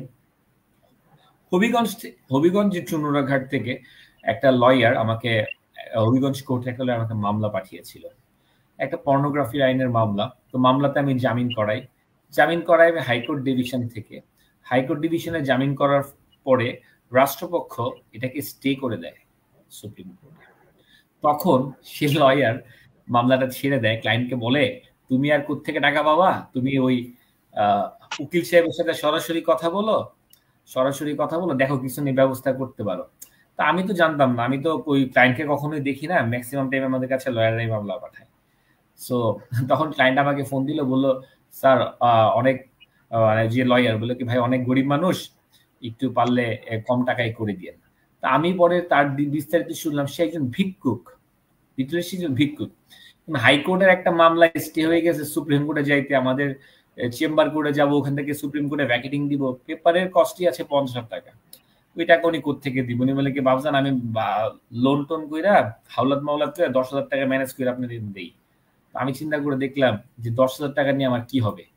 সো আমি তার থেকে চিন্তা করলাম, একটা অ্যাপিলেট ডিভিশন পর্যন্ত সেই মামলা আমি তাকে জামিনের ব্যবস্থা করলাম, পরে সে দীর্ঘ 1 বছর কারাভোগের পরে বের হলো। সো আমরাও চেষ্টা করি এই পেশায় যথেষ্ট মানবিক থাকতে, সবসময় চেষ্টা করি। কারণ দেখেন দাদা, বাস্তবতা হলো কিন্তু মানুষ কিন্তু চিরদিন বেঁচে থাকবো না। আমি আজকে আছি কালকে নাই, খুব স্বল্প সময়ের এই দুনিয়া। তো মানুষে কিন্তু কর্মের মাধ্যমেই বেঁচে থাকবে। আপনি যদি ভালো কিছু কাজ করে থাকেন তাহলে কিন্তু আপনি হয়তো বা চলে যাবেন, কিন্তু আপনার কর্মগুলো কিন্তু রয়ে যাবে, ভালো কাজগুলো। আর এই যে যেমন আমাদের শুভ্রজিৎ দাদা অথবা দিদি, তারা যে ভালো কাজগুলো করেছে, তারা হয়তো একদিন দুনিয়া থেকে চলে যাবে, কিন্তু মানুষ কিন্তু মনে রাখবে, উদাহরণ দিবে সেই কাজটা করেছিল। তা আপনি যেমন, আমরা সবসময় এই জিনিসগুলা করা উচিত। আর দিদির একটা কথা আমার কাছে খুবই ইন্সপায়ারিং লাগছে। দিদি যেমন বললো উনি এখন ট্রিপে যায় না, কারণ ট্রিপ অনেক কস্টলি, আর এই টাকাটা উনি চেষ্টা করে মানুষজনকে দিয়ে দিতে। এক্স্যাক্টলি, আপনি তো ট্রিপে যাচ্ছেন কিসের জন্য? বিলাসিতা, লাক্সারি ভোগ করার জন্য। সো অ্যাকচুয়ালি আর যারা প্রকৃত, যাদের মধ্যে মনুষ্যত্ববোধ, মূল্যবোধ অনেক বেশি থাকে, তারা চিন্তা করে ভোগে কিন্তু প্রকৃত সুখ নাই, সুখটা কিন্তু অ্যাকচুয়ালি ত্যাগে, স্যাক্রিফাইসে থাকে কিন্তু। সো এই যে বোধটা, যে আমার ত্যাগের মধ্যে যে প্রকৃত সুখ, সেটা কিন্তু সবাই নাই। যাদের একটা মহৎ মন আছে, যারা উদার মনের মানুষ, তারাই কিন্তু শুধু ত্যাগের মাধ্যমেই স্যাক্রিফাইসটা খায়। স্যাক্রিফাইস করে কিন্তু তারা ত্যাগের মাধ্যমে, ত্যাগ করে স্যাক্রিফাইস করে কিন্তু তারা মজাটা পায়, আনন্দটা পায়, এনজয় করে। সো এটা হলো আমার মোরাল কথা। তো এই যে আপনার এখন যে প্রেক্ষাপটে অনেকেই বলে যে আমরা ফেসবুকে এগুলো প্রচার করি, কিন্তু ফেসবুকে কি প্রচার করা উদ্দেশ্য?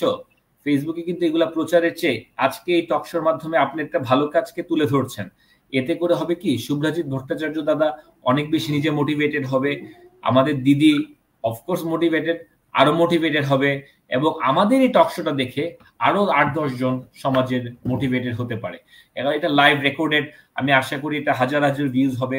তো তার থেকে 10 জনও যদি মোটিভেটেড হয়, ইন্সপায়ার্ড হয় যে আমরাও কিছু ভালো কাজ করি, আমরাও কিছু নিজে একটু ভোগ না করে একটু ত্যাগ করি, ভালো কিছু কাজ করি, তাহলেও কিন্তু আজকে নবীনগরের কথার এই যে পর্বটি, সেটি কিন্তু অনেক গুরুত্ব বহন করবে। এবং এটাই কিন্তু আপনারও একটি প্রাপ্তি, যে আপনার এই প্রোগ্রামের কারণে, আপনার এই ছড়িয়ে দেওয়ার কারণেই কিন্তু হয়েছে। সেটার ভাগ কিন্তু, পুণ্যের ভাগ কিন্তু আমি মনে করি গৌরাঙ্গ দেবনাথ অপু দাদাও পাবে। আর আমরা যেটা হলো, আমি নিজে সোশ্যাল মিডিয়াতে যদি আরো দুইটা কথা বলি, আপনি খুবই অবগত আছেন দাদা, আমরা কিন্তু নিজেরাই নবীনগরে আঞ্চলিক কথা মানুষের কল্যাণে গ্রুপ থেকে already we have taken initiative to collect money. We plan, আমরা যারা গৃহহীন তাদেরকে আমরা 6টা ঘর আমরা নির্মাণ করে দিব। তো আমরা কালেকশন শুরু করেছি, আমরা কিন্তু অলরেডি মোর দেন 6 লাখ টাকা অলরেডি কালেক্ট করেছি 6টা ঘরের জন্য। আমরা ইনশাল্লাহ মানে আমরা এই টাকাটা ডিস্ট্রিবিউট করব। এবং আপনি কি জানেন, আমি জানি না, আমাদের বাংলাদেশে একটা হিউজ ডিবেট আছে যে এই যে সোশ্যাল মিডিয়া, এটার কি ভালো দিক কি খারাপ দিক কি? অনেক একটা ডিসপিউট আছে ওভার দ্য কান্ট্রি যে social media sometimes using as a curse, যে সোসাইটিকে অবক্ষয় করছে, অনেক খারাপ কিছু আসছে, হ্যাকিং ট্যাকিং আর অনেক কিছু, ছেলেমেয়েরা নষ্ট হয়ে যাচ্ছে, এই জিনিসগুলো আসছে। কিন্তু দেখেন সোশ্যাল মিডিয়ার কিন্তু অনেক ভালো সাইড গুলো রয়েছে। এই যে আজকে সোশ্যাল মিডিয়া না থাকলে শুভ্রজিৎ ভট্টাচার্য ডাক দিলে কি 1 লক্ষ টাকা 1 সেকেন্ড হতো? তাকে মানুষের কাছে চাইতে হইতো, তাই না? আজকে আমার রক্ত লাগলো, সুভাষ সাহার দাদার আজকে রক্ত লাগলো ফেসবুকে পোস্ট দিল, দেখা গেছে যে 5 ব্যাগও পজিটিভ রক্ত চলে আসলো। তো আজকে আমাদের নবীনগরে বন্যা হলো, একটা প্রাকৃতিক দুর্যোগ হলো, জহির দাদা একটা আপিল করলো, একটা বললো যে আমার জনগণের জন্য আসো, ঠিকই দেখবেন লক্ষ লক্ষ টাকা চলে আসছে। স্পেশালি আমাদের বাংলাদেশে এবং ভারতের প্রেক্ষাপটে আমাদের প্রচুর ফরেন রেমিটেন্স আছে, অসংখ্য লোক, কোটি কোটি লোক আমাদের দেশের বাইরে আছে। তো দেশের বাইরে থেকেও কিন্তু এখন সোশ্যাল মিডিয়ার কল্যাণে কিন্তু আমাদের কাজ করার, সোসাইটিকে হেল্প করার, পিছিয়ে পড়া মানুষকে কাজ করার অনেক ফ্যাসিলিটি। এই যে আমি যে 6 লক্ষ টাকা বলেছি, এর মধ্যে সর্বোচ্চ 1.5 লক্ষ থেকে 2.5 লক্ষ টাকা হয়তো আমরা বাঙালিরা দিয়েছি, বাংলাদেশ থেকে দিয়েছি, বাকি টাকাটাই কিন্তু আসছে প্রবাসীরা দিয়েছে। প্রবাসী কারা?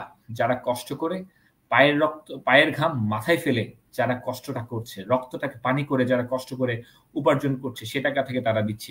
এটাও তাদের আত্মতৃপ্তি আছে যে না, আমরা দেশের জনগণের ওয়েলফেয়ারে দুস্থ মানুষের পাশে দাঁড়ালাম, বিহীনকে মাথা গোজা ঠাই করে দিলাম।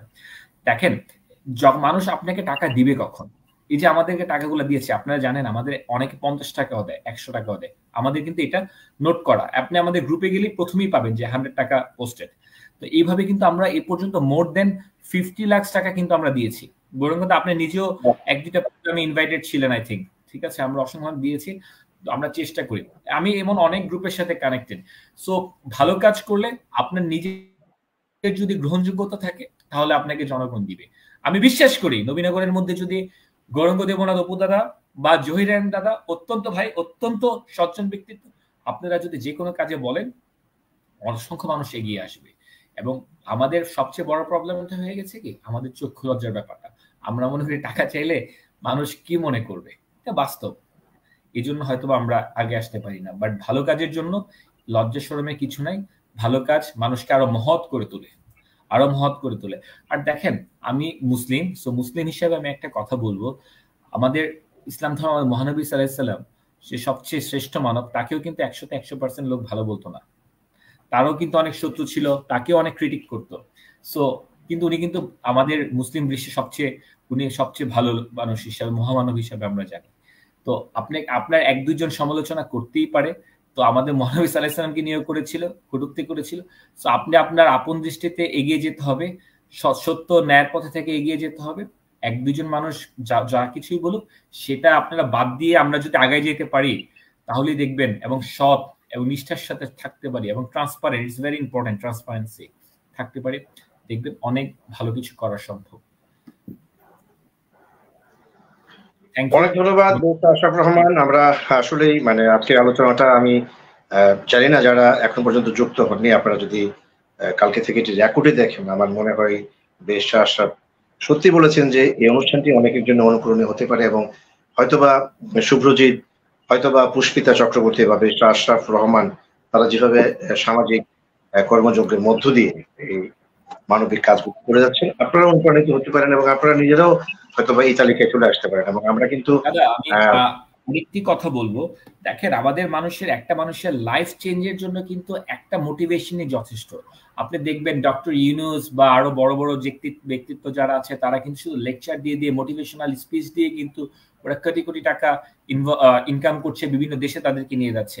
সো আজকে আপনি যে আমাদেরকে এই সুন্দর কিছু মোটিভেশনাল স্টোরি আমরা শুনতে পাচ্ছি শুভ্রজিৎ ভট্টাচার্য এবং দিদির কাছ থেকে, এই যে একটা মোটিভেশনাল স্পিচ, একটা মোটিভেশন, একটা ইনসিডেন্ট কারণ মনে যদি নাড়া দেয় না, তাহলে দেখবেন তার থেকে সেও কিন্তু অটোমেটিক্যালি ভালো কাজ শুরু করে দিবে। All you need is motivation. This is the reason আপনি দেখবেন বিভিন্ন ইউনিভার্সিটি, বিভিন্ন এলাকাতে সেমিনার হয়, বিভিন্ন সেমিনারগুলোর উদ্দেশ্যই কিন্তু আমাদের মোটিভেট করা, ইন্সপায়ারেশন দেওয়া, যে ইন্সপায়ারেশন নিয়ে আমরা আগায় যাই। Thank you. একদম, অনেক ধন্যবাদ। বেশ আসলে আমরা একটু আসতে চাই একজন সাংবাদিক বন্ধুর কাছে, যিনি ব্রাহ্মণবাড়িয়া জেলার সাংবাদিকদের নেতা, ব্রাহ্মণবাড়িয়া টেলিভিশন জার্নালিস্ট অ্যাসোসিয়েশন, যেটি তার অ্যাক্টিং জেনারেল সেক্রেটারি এবং বাংলাদেশের অন্যতম জনপ্রিয় টেলিভিশন জিটিভির এখানকার প্রতিনিধি। জহির ভাই, আপনি আপনার বক্তব্য শুনতে চাই এবং শোনাতে চাই। তার আগে আমরা বিগত করোনাকালীন সময় থেকে আমরা যেই দৃশ্যাবলী আমাদের চোখে পড়ে, আমি ব্যক্তিগতভাবে যে বিষয়গুলো দেখে আসি গত 3-4 বছর ধরে, সেটি হচ্ছে যে অনেকেই ধরেন খাজনার চেয়ে বাজনা বেশি, যে কথাটি আমাদের অঞ্চলে প্রচলিত, অর্থাৎ হয়তো 10,000 টাকার কোনো সাহায্য সহযোগিতা, কিছু মেটেরিয়ালস, চাল ডাল লবণ পেঁয়াজ 10,000 টাকা নিয়ে আসে, আর প্রচারের জন্য হয়তো আরো 20,000 টাকা সাথে পকেটে রাখে। এরকম মানসিকতা সম্পন্ন লোকের সংখ্যা এখন বেশি। গত 4-5 বছরে আমি যেটুকু আমার অভিজ্ঞতা দেখেছি একজন সংবাদকর্মী হিসেবে, আপনি একজন সাংবাদিকদের নেতা, আপনার চোখে সেটুকু পড়েছে কিনা আমি জানি না। সেই জায়গা থেকে ঠিক উল্টো দিকে শুভ্রজিৎ ভট্টাচার্য কিংবা পুষ্পিতা চক্রবর্তী বা আশরাফুর রহমান কিংবা আপনি জহির রায়হান, গোপনে যেই প্রচারগুলো আপনারা করছেন, নানাভাবে সামাজিক দায়বদ্ধতা থেকে কিংবা মানবিক দায়বোধ থেকে আপনারা যে কাজগুলো করছেন, সেগুলো কিন্তু প্রচারণায় খুব একটা আসে না। সেখানে আমি ঘটনাটি শুনবার পর আমি এটি ফেসবুকে আমার চোখে পড়েছে এবং আমার কাছে মনে হয়েছে এটি অবশ্যই মানুষকে জানানো উচিত। তাহলে হয়তোবা এরকম শুভ্রজিৎ, এরকম পুষ্পিতা, এরকম আশরাফ, সুভাষ সাহা কিংবা জহি জায়েনদের মতো যারা আছে তারা হয়তো উদ্বুদ্ধ হবে এবং তারাও কিন্তু এই কাজগুলোতে এগিয়ে আসবে। সেই থেকেই হচ্ছে মূলত আজকের এই আয়োজন। সেই জায়গা থেকে পুরো সামারি করে একজন সাংবাদিক নেতা কিংবা একজন সংবাদ কর্মী হিসাবে এই বিষয়গুলোকে আপনি কিভাবে মূল্যায়ন করবেন জনাব জহির রায়হান? ধন্যবাদ গৌরাঙ্গ দেবনাথ অপু দাদা। আসলে মানুষ মানুষের জন্য যে দুটি ঘটনাকে কেন্দ্র করে আজকে আপনি এই সকল গুণীজনদেরকে একটি প্যানেলে সংযুক্ত করেছেন, এজন্য প্রথমে আপনার প্রতি ধন্যবাদ এবং কৃতজ্ঞতা প্রকাশ করছি। মন্ত্রমুগ্ধের মতো শুনছিলাম পুষ্পিতা চক্রবর্তী দিদির কথা, শুনছিলাম শুভ্রজিৎ ভট্টাচার্যের কথা। আমি তো শুভ্রজিতের ভক্ত আগে থেকেই, আর আমার ভাই ব্যারিস্টার আশরাফ, তার কথা আর কি বলবো, তার কথাও শুনলাম, সুভাষদার কথা শুনলাম। তাদের কথা বলার পর আসলে আমি কথা বলবো, আমার কথা দর্শকরা শুনবে, এত বড় স্পর্ধা আমার নেই। তারপরও যেহেতু প্যানেলে যুক্ত করেছেন, দুটো কথা তো বলতে হয়। বিশেষ করে আমার ভীষণ ভীষণ ভালো লেগেছে পুষ্পিতাদির যে বিষয়টাকে আপনি সামনে নিয়ে এসেছেন, আর শুভ্রজিৎ ভট্টাচার্যের যে ঘটনাটাকে আপনি সামনে নিয়ে এসেছেন। এগুলো আসলে দরকার, ওদের জন্য নয়, সমাজের জন্য, মানুষের জন্য। কেন দরকার? ওনারা কিন্তু আসলে কাজটা লুকিয়ে করছেন। কিন্তু যে দিদি বারবার বলছিল আসলে আমি প্রচারের জন্য না, আমি প্রচার চাই না, আমার লজ্জা লাগছে, কিন্তু বিষয়টা ওনার জন্য নয়। ওনাকে দেখে আপনার এই টক শো আজকে যারা দেখছেন, আমি তাদেরকেও ধন্যবাদ জানাচ্ছি, এবং ভবিষ্যতে যেহেতু এটা রেকর্ডেড, পরবর্তীতে যারা দেখবেন তাদের প্রতি আমার ধন্যবাদ এবং কৃতজ্ঞতা রইল। এবং আজকের এই প্রোগ্রাম থেকে যদি 2-4 জন মানুষও এখান থেকে অনুপ্রাণিত হয়, অনুপ্রেরণা পায়, বা নিজেকে এরকম ইয়ে করে যে আমিও এরকম করব, পুষ্পিতাদির মতো, আমি শুভ্রজিৎ ভট্টাচার্যের মতো করব, আমি ব্যারিস্টার আশরাফের মতো আমি নিজেও একটু চেষ্টা করব। সমাজে কিন্তু ধনী মানুষের অভাব নেই, কিন্তু এরকম বড় মনের মানুষের বড়ই অভাব। আরেকটা বিষয় আমি সংবাদকর্মী হিসাবে দেখি, এমনও দেখেছি করোনাকালীন সময় একজনের 50টা মাস্ক বিতরণ করবে, হ্যাঁ, সব মিলে 200 টাকার মাস্ক বিতরণ করবে, 2000 টাকা সাংবাদিকদের বাজেট। আবার দেখা গেছে সাংবাদিকদের জন্য ফোন, এই একটু পরে পরে ফোন, কে আসছে, কয়জন আসছে, কোন টিভিতে যাবে, এরকম মন মানসিকতা কিন্তু অনেকের আছে। কিন্তু আজকে যে দুইজন মানুষকে আপনি সামনে নিয়ে এসেছেন, তাদের মধ্যে কিন্তু টোটালি তার উল্টোটা। তারা যেমন দিদি, আমরা একটা কবি বলেছেন, বুকের সুখ নয় ত্যাগেই প্রকৃত সুখ। এটা কিন্তু আমরা দিদির মধ্যে দেখতে পাচ্ছি। পুষ্পিতাদির যে জিনিসটা, যেমন আমি কিন্তু একজন ভ্রমণ বিলাসী মানুষ, আমার হাতে টাকা হলে, সময় হলে আমি ঘুরতে চলে যাই, কোনো না কোনো দেশে চলে যাই, বছরে অন্তত 2-4 বার আমি যাই, তো ঘোরাটা আমার এত হবি। কিন্তু এই যে পুষ্পিতাদি বললো এখন তিনি আর ট্রিপে যান না, তিনি ট্রিপের এই টাকাটা করেন কি, এই যে বিলিয়ে দেন। এখানে যে একটা ত্যাগ করার মধ্যে যে একটা বিশাল সুখ, আজকে দিদির কাছ থেকে যে শিক্ষাটা আমি পেলাম, সবচেয়ে বড় কথা হচ্ছে দাদা আপনাকে ধন্যবাদ জানাই, আমি আজকে থেকে দিদি থেকে অনুপ্রাণিত হলাম। আমিও এখন থেকে আমার বিদেশ ট্যুর আমি কমিয়ে দেব, আমিও দিদির মতো নীরবে নিবৃত্তে আমি মানুষের জন্য করে যাব। যদিও আমি আমার সাধ্য মতো চেষ্টা করছি, আমিও কিন্তু দাদা প্রচার বিমুখ, আমিও কিন্তু নীরবে নিবৃত্তে করে যাচ্ছি, করার চেষ্টা করছি। কিন্তু আজকে এই যে পুষ্পিতাদির থেকে আমি অনুপ্রাণিত হলাম, আমার ভাই সুব্রত ভট্টাচার্যের যে কাণ্ডটা দেখলাম, তা থেকে আমি অনুপ্রাণিত হলাম। আমার ভাই ব্যারিস্টার আশরাফ সেতু করেই যাচ্ছে, আমরা জানি, আমি জানি, আপনি জানেন। এই যে সুভাষ শাহ দাদা সারাক্ষণ মানুষের কল্যাণে, মানুষের জন্য কাজ করে। এই যে আপনাদের সাথে আজকে আমাকে এই প্যানেলে যুক্ত করেছেন, এজন্য আমি আপনাকে আবারও ধন্যবাদ এবং কৃতজ্ঞতা জানাচ্ছি। ধন্যবাদ এবং কৃতজ্ঞতা জানাচ্ছি যারা সেই 1 ঘন্টারও অধিক সময় ধরে আমাদেরকে শুনছেন, আমাদের সেই শ্রদ্ধেয় দর্শকদের, যাদের অনুপ্রেরণায় আমাদের এই যে নবীনগরের কথার ভার্চুয়াল টক শো, কারণ এই টক শোর মূল প্রাণ এবং হচ্ছে আমাদের দর্শকরা যারা দেখছেন, এবং তারাও এদের থেকেও কিন্তু কেউ না কেউ অনুপ্রাণিত হচ্ছে এবং হবে, এটা আমি বিশ্বাস করি। এজন্য দাদা আপনাকে ধন্যবাদ জানাচ্ছি, কৃতজ্ঞতা জানাচ্ছি এমন আয়োজনটি করার জন্য। আর শুভ্রজিৎ দাকে কি বলবো, উনি কথা বলেন ভালো, কাজেও ভালো, কর্মেও ভালো, ওনার পেশাগত দিক দিয়ে উনি ভালো।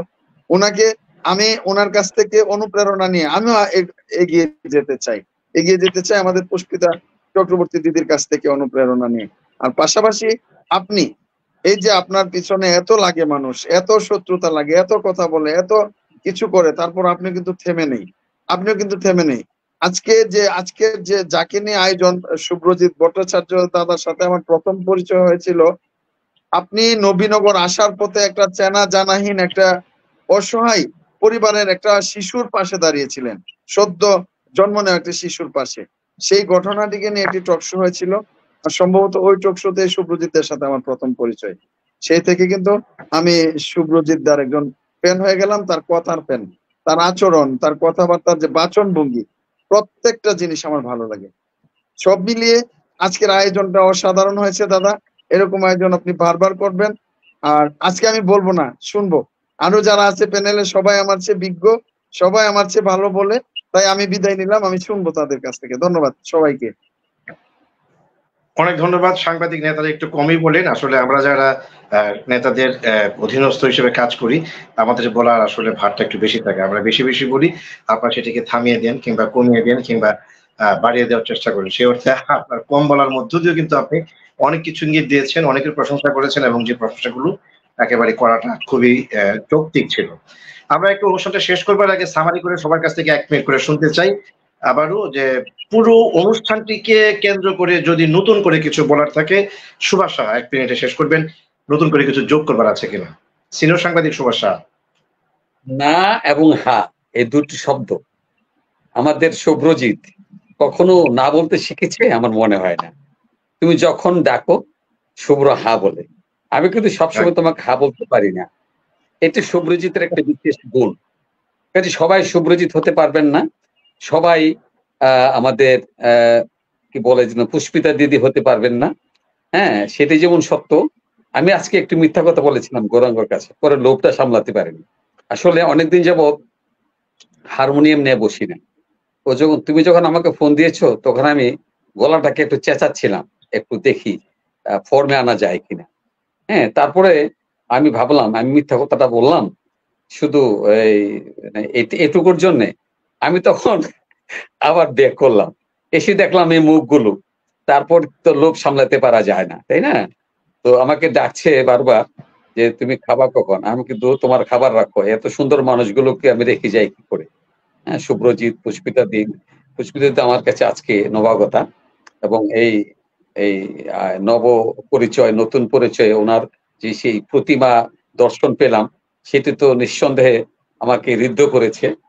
এই প্রতিমাকে আমরা পেলাম, গৌরাঙ্গ দেবনাথ বুঝি কথাতে বললো, ত্রিপুরাতে গেলে একটি ভরসা ছিল শুভ্রজিৎ, আজকে আরেকটি ভরসা বেড়ে গেল।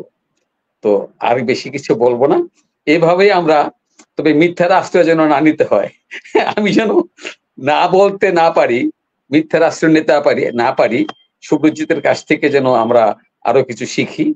হ্যাঁ, সে প্রত্যাশা রেখে সবাইকে অভিনন্দন জানিয়ে আমি থামছি। সবাই ভালো থাকবেন, সবার জন্য শুভকামনা। ব্যারিস্টার আশরাফুর রহমান, শেষ বেলায় কিছু যোগ করতে চাও কিনা? ব্যারিস্টার আশরাফ কি আছেন? হ্যালো,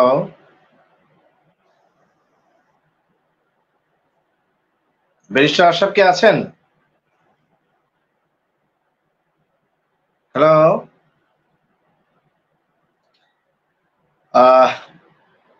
শুভ্রজিৎ, আমরা একটু সবশেষে কথা শুনবো আমাদের পুষ্পিতাদির কাছ থেকে, এবং একটু জানিয়ে রাখি যে পুষ্পিতাদি সব্যসাচী মানুষ। তিনি একাধারে একজন সমাজ হিতৈষী, একজন আইনজীবী, একজন প্রাক্তন বিচারক, পাশাপাশি তিনি খুব চমৎকার করে গান করেন। আমরা অনুষ্ঠানটি শেষ করতে চাই তার গানের দুটি চরণ দিয়ে, সে কারণে পুষ্পিতাদিকে একটু পেছনে রেখেছি। শুনতে চাই, যদি ব্যারিস্টার আশরাফ শুনতে পেয়ে থাকেন, আশরাফের কথা আগে শুনতে চাই। সম্ভবত তিনি স্ক্রিনের বাইরে আছেন। আচ্ছা, আমরা শুনতে চাই। মানবিক দায়বোধ রক্ষায় আমাদের করণীয়, যদি যোগ করতে চান নতুন করে কিছু, 1 মিনিট। আমি আবারও বলছি, সবার উপরে মানুষ, তার উপরে নাই। সো আমরা মানুষকে সম্মান করতে হবে, মানুষের বিপদে এগিয়ে আসতে হবে, কারণ আজকে আপনি আরেকজনের বিপদে এগিয়ে আসবেন, আপনার বিপদেও এগিয়ে আসবেন। আর দ্বিতীয় কথা হলো, আমরা যদি নিজেরা সৎ থাকি, আমরা নিজেদের কর্মের মাধ্যমে যদি ভালো কাজ করতে পারি, ট্রান্সপারেন্ট থাকি, অবশ্যই আপনারও একটা গ্রহণযোগ্যতা হবে, আপনারও একটা ব্যক্তিত্ব হবে, আপনার আপিলেও শুভ্রজিতের মতো মানুষজন আমাদের টাকা পয়সা দিবে বা যে কোনো সহযোগিতা এগিয়ে আসবে। আমি দুজনের কাছ থেকে শুনবো। আমি সর্বশেষে যাওয়ার আগে আমাদের শুভ্রজিৎ ভট্টাচার্য দাদা এবং পুষ্পিতা দিদি দুজনকেই বাংলাদেশে আসার আমন্ত্রণ জানাচ্ছি। দিদি যেহেতু আমার একই প্রফেশনের, দিদি আপনাকে বাংলাদেশে আসবেন, বাংলাদেশ সুপ্রিম কোর্টে আসবেন। আমি সুপ্রিম কোর্টের একজন লয়ার, আমি আপনাদেরকে নিয়ে বাংলাদেশের কোর্টরুম গুলা ঘুরবো, আপনাকে দেখাবো। শুভ্রজিৎ দাদা আপনিও আসবেন। আমাদের সুপ্রিম কোর্টে অসংখ্য সাংবাদিক আছে যারা লবিতে কাজ করে, অসংখ্য সাংবাদিক আপনি পাবেন, আসলেই দেখবেন 50-60 জন সাংবাদিক, এবং তারাও অনেক ভালো, আপনার ভাল লাগবে। আপনাদের দুজনকেই আমি ইন্ডিয়া থেকে আমাদের বাংলাদেশে আমন্ত্রণ জানাচ্ছি। আর আপনাদের থেকে আমারও অনেক কিছু শেখার আছে। আমিও চেষ্টা করব দিদির কিভাবে নিজেকে মানবিক করতে পারি সেদিকে আগাতে। কারণ দেখেন, আমি আবারও বলছি, দুনিয়া কিন্তু ক্ষণস্থায়ী, আমাদের সবাই চলে যেতে হবে। 2-4টা যদি ভালো কাজ করতে পারি তাহলেই মানুষ মনে রাখবে। আর আমরা তো চলার পথে মানুষ, কিছু ভুল করি, ভুল থেকে আমরা শিখবো, এতে লজ্জার কিছু নাই। আর আমি ব্যক্তিগতভাবে একটা জিনিস অলওয়েজ বিশ্বাস করি, যারা আমার শুভাকাঙ্ক্ষী তারা আমার ভুলগুলা ধরে দিবে, আর যারা শুভাকাঙ্ক্ষী না তারা ভুলগুলা ধরে দিবে না কখনো। কারণ আমরা ভুল থেকে কিন্তু আমরা শিখবো। No one is perfect. So আমরা সবাই, লাস্ট আপিল, আমরা সবাই ভালো কাজ করি, ভালো কাজে ইন্সপায়ার করি। এন্ড আবার সবাইকে বলছি, আমরা যারা আছে এখানে, যারা ভালো কাজ করছে তাকে আমরা পারলে একটু এগিয়ে দিই। তাদেরকে না এগিয়ে দিলে হবে কি জানেন, আমাদের দেশ এগিয়ে যাবে, সমাজ এগিয়ে যাবে। সবাই ভালো থাকবেন। শুভরাত্রি। অনেক ধন্যবাদ ব্যারিস্টার আশরাফুর রহমান। জহির রায়হান, 1 মিনিট শেষ বেলায় যদি নতুন কিছু বলতে চান। ধন্যবাদ দাদা। আমি আসলে আমার ভাই ব্যারিস্টার আশরাফের সাথে সংযুক্ত করে বলতে চাই, আমাদের পুষ্পিতাদি, আমাদের শুভ্রজিৎ ভট্টাচার্য দাদা, আমরা যদিও পুষ্পিতাদির সাথে আজকেই প্রথম, আর শুভ্রজিৎ দার সাথে দীর্ঘদিনের এই ভার্চুয়ালে টক শো হচ্ছে, আড্ডা হচ্ছে, সরাসরি আড্ডা দিতে চাই আমরা। তাই আমি খুব জোরালো দাবি জানাচ্ছি একসঙ্গে বাংলাদেশে আসার জন্য। আর আপনার প্রতি আমার একটা বিশেষ অনুরোধ দাদা, টক শোটা কোনোভাবেই সর্বোচ্চ 1 ঘন্টা থেকে 1.25 ঘন্টার বেশি করবেন না। কারণ আপনি বেশি লম্বা হয়ে গেলে টক শোটা যে এটার যে মজাটা থাকে, এটা দাদা আসলে আমি প্রায় আপনাকে টক শোর বাইরে বলি, আজকে টক শোতেই বলছি, আপনি 1 ঘন্টা থেকে 1.25 ঘন্টার মধ্যে শেষ করবেন, তাইলে এটা ভালো হয় মনে হয় আমাদের জন্য, যারা প্যানেলে থাকেন তাদের জন্য, এবং সর্বোপরি দর্শকদের জন্য। আমার সর্বশেষ অনুরোধ রইল 1 থেকে 1.25 ঘন্টার মধ্যে শেষ করার একটা টার্গেট মাথায় রাখবেন। ধন্যবাদ। খুবই চমৎকার প্রস্তাবনা, খুবই চমৎকার প্রস্তাবনা। সেক্ষেত্রে সঞ্চালকের চেয়ে যারা আলোচক তাদের দায়িত্বটা বোধহয় একটু বেশি, সেক্ষেত্রে দায়িত্বটা আপনাদেরকে নিতে হবে। আসতে চাই শুভ্রজিৎ ভট্টাচার্যের কাছে। আমি কিন্তু সবসময় কমই বলি এই জন্য আমি আসলে দর্শকদের কথাটা চিন্তা করি, যে আমি যে বকবক করবো আমার দর্শকরা তো সেটা খেতে হবে। তাই একজন বক্তার সবচেয়ে বড় হচ্ছে একজন বক্তাকে জানতে হবে তার কখন কোথায় থামতে হবে। তো আসলে আমরা এখানে যারা আছেন সবাই বিজ্ঞ আলোচক, বিশ্লেষক, হ্যাঁ, আমরা সবাই বুঝি, তারপর আমরা আড্ডার চলে আমরা অনেক সময় বুঝতে চাই না। তাই এই জন্য আপনি সঞ্চালক হিসাবে আপনাকেও একটু বলে রাখলাম আর কি। ধন্যবাদ দাদা। সমস্যাটা হয় যে একজন সঞ্চালক যখন কাউকে থামিয়ে দেন তখন তিনি মাইন্ড করেন কিনা সেই বিষয়টা সঞ্চালকের মাথায় থাকে। সেক্ষেত্রে আমার যদি 20% ভূমিকা থাকে, 80% ভূমিকা হচ্ছে আলোচকদের। সেক্ষেত্রে আমার মনে হয় সম্মানিত আলোচকরা যদি বিষয়টা একটু মার্সি করেন, কিংবা তারা যদি আরেকটা বিষয় এখানে আমি যোগ করতে পারি, বিশেষ করে শুভ্রজিতের মতো নান্দনিক সঞ্চালক যখন উপস্থিত থাকে তার সামনে আসলে এগুলি বলাটা ধৃষ্টতা, বয়সে কম হলেও সেটি হচ্ছে আমি যদি সময় বেঁধে দিই, ধরেন প্রত্যেককে যদি আমি বলি যে 4 মিনিটের বেশি আপনি বলতে পারবেন না, 4 মিনিটের মধ্যে অটোমেটিক্যালি আপনার মাইকটা অফ হয়ে যাবে, মেম্বার অফ পার্লামেন্টে যেরকম হয় আর কি, সেরকম যদি একটু মানে কড়া ভাষায় বলি, সেটিতে আবার পরবর্তীতে আপনারা আমার এরকম একটা মানে প্ল্যাটফর্মে আসবেন কিনা সেটা আমার মাথায় থাকে, যে ভদ্রলোক তো ডেকে নিয়ে গিয়ে অপমান করেন।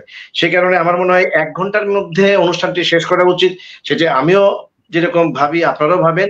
আমার মনে হয় আলোচকদের নির্ধারণ করতে হবে যে 1 ঘন্টার অনুষ্ঠানটা শেষ আমরা করতে চাই। যাই হোক, কথায় কথা বলে আর কথা নেব না। আমরা শুভ্রজিৎ, আমি অ্যাড করতে চাই যে আপনি অ্যাকচুয়ালি, আমি জহির দাদা ভাইয়ের সাথে সমস্যাই বলবো, অ্যাকচুয়ালি সবচেয়ে রাখতে হবে সঞ্চালক যে থাকবে, কারণ সঞ্চালক হলো একটা গাড়ির স্টিয়ারিং এর মতো, তাকে ডিসাইড করতে হবে কি করতে হবে, কোন দিকে যেতে হবে। আপনি 4 মিনিট করে বেঁধে দিলে ইট উইল বি প্রবলেমেটিক, রাদার আপনি তাকে পুশ করতে পারেন যে আপনি সংক্ষেপে শেষ করেন। I think it will be fine. Thank you. আমার একটু অ্যাড আছে, মানে একটা স্ট্যান্ডার্ড টাইম থাকবে প্রতিজনের, অন্তত মিনিমাম 10 মিনিটস। তারপরে যদি আলোচক কম থাকে সেক্ষেত্রে এটা বাড়ানো যায়, তাহলে জিনিসটা সুন্দর হবে। স্ট্যান্ডার্ড টাইম, ওপেনিং টাইম সর্বনিম্ন 10 মিনিট। এখন যদি আমি আলোচনাটা হয়তো 5 মিনিট বাড়বে, এরপরে বলি আপনারা যেহেতু বিষয়টাকে নিয়ে এসছেন সরাসরি লাইভে, এখন মানুষ সবাই যারা দর্শক তারা শুনছেন, এখন ধরেন সুভাষ দার লাস্ট যে সাজেশন সেটি হচ্ছে যে মিনিমাম 10 মিনিটস, অর্থাৎ উপরে 10 থেকে 12, 15, 20 মিনিট হতে পারে। তাহলে আমরা এখানে যদি 6 জনকে আমরা এই ফ্রেমে নিয়ে আসি তাহলে সেখানে যাচ্ছে কিন্তু 60 মিনিট প্রথমেই, পরবর্তীতে রাউন্ড আপে আমরা 2 মিনিট করে রাখার চেষ্টা করি, তো সেই হিসেবে কিন্তু চলে যায়। তো আমার মনে হয় আমরা ওই 10 মিনিটের বিষয়টাকে আরেকটু কমিয়ে যদি আমরা 5 থেকে 7 মিনিটে করতে পারি প্রথমে, এরপরে 3 মিনিট, তাহলে বোধহয় সম্ভব হবে। এবং সেটা আপনারা যদি আমাকে অনুমতি দেন, আপনারা যদি আমাকে মানে অভয় দেয়, তাহলে আমি নেক্সট 291 পর্ব থেকে আমি হয়তো বলে দিলাম যে আপনি প্রথম পর্বের বক্তব্যটি 7 মিনিট কিংবা 8 মিনিটের মধ্যে শেষ করবেন। 8 মিনিটে যদি আপনি চেষ্টা করেন তাহলে আপনার আমি মাইকটাকে ভাই সুব্রজিতের মতো বক্তা যখন থাকবে, পুষ্পিতা দিদির মতো বক্তা থাকবে, তখন তাদেরকে মিনিমাম 10 মিনিট দিতে হবে, এটা মাথায় রাখতে হবে। এখানে মনে করার কি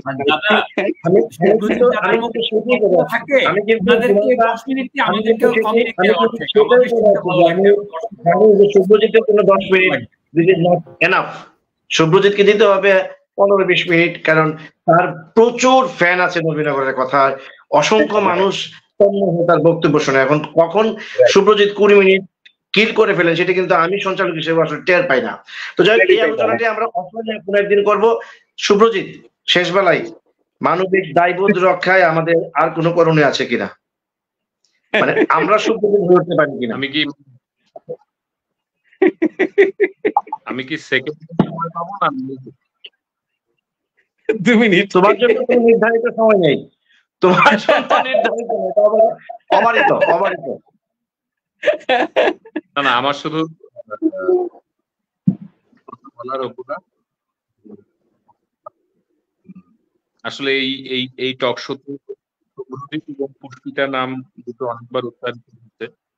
আমি মনে করি, আমি ব্যক্তিগতভাবে রূপক হিসেবে ব্যবহৃত হয়েছে। আসলে শুভ্রজিৎরা অসীমান্তিক, ঠিক একইভাবে সুভাষ দা, রাহুল ভাই, আমাদের ব্যারিস্টার তারাও অসীমান্তিক। আমি নিশ্চিত জানি আপনারা যদি ত্রিপুরায় আসেন এবং আপনি নবম শ্রেণীতে পড়ে মানে পেতে বললো যে সুভাষ কাকু বই কিনে আমি পড়তে চাই, আমি 1000 বার বুঝতে বলছি যে সুভাষ বাবু কিনে দেবেন। অর্থাৎ আমরা মানুষের দুঃখে যদি, মানুষের আনন্দে যদি আনন্দিত, পুষ্পিতাদি যেমনটা বলছিলেন, আমরা যদি অনুভব করতে পারি যে কোথায় কখন কোন জায়গায় আমাদের আগলে রাখতে হবে, এটাই জীবনের মূল মন্ত্র। ধর্মে বিশ্বাস করি কি করি না, পূজা দিই না, আমি মসজিদে যাই কি যাই না, নামাজ পড়ি কি পড়ি না, বা ঈদ কতটা পালন করি না, আমি গির্জা গিয়ে মানে বাইবেলের সামনে দাঁড়িয়ে মাথা নত করি কি করি না, এই বিষয়গুলো যেমন একান্তই আমার ব্যক্তিগত, মানুষকে উপকার করার বিষয়টি কিন্তু ব্যক্তিগত। মানুষকে উপকার করা বা মানুষের আমার ধর্ম আমাকে বলে, আমার পরিবার আমাকে বলে, আমার শিক্ষা আমাকে বলে, আমার বইগুলো আমাকে বলে, কবি, লেখক, সাহিত্যিক, শিল্পী, গুণজন, তারা প্রত্যেকে বলে, রাষ্ট্রের পলিসি আমাকে তা বলে। প্রত্যেকটি ভোটের আগে, প্রত্যেকটি নির্বাচনের আগে প্রধানমন্ত্রী এবং সমস্ত মন্ত্রীরা প্রত্যেকটি দেশে দাঁড়িয়ে প্রতিশ্রুতি বের করেন, প্রতিশ্রুতির একটি করে বই বের করেন, সেটাও তো মানুষের কাছে দাঁড়ানোর প্রতিশ্রুতি। গরিব বিদ্যুৎ দেয়া হবে বিনা পয়সায়, কিংবা পথঘাট করা হবে, স্কুল এত নির্মাণ করা হবে, কিসের প্রতিশ্রুতি? আমরা সবাই মিলে একসঙ্গে এরকম প্রতিশ্রুতি ভালো রাখতে পারি, এটাই মূল লক্ষ্য। এইটুকু বলার উপর।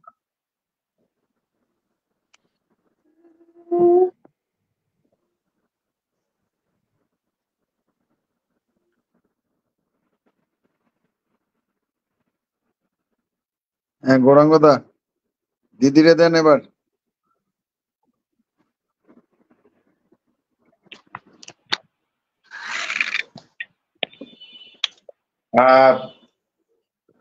হঠাৎ ওয়াইফাই ড্রপ করেছিল, আমি একটু দুঃখিত।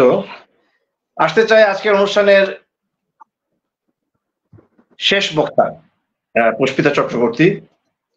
আজকের বিষয়বস্তু নির্ধারণ করেছিলাম মানবিক দায়বোধ রক্ষায় আমাদের করণীয়।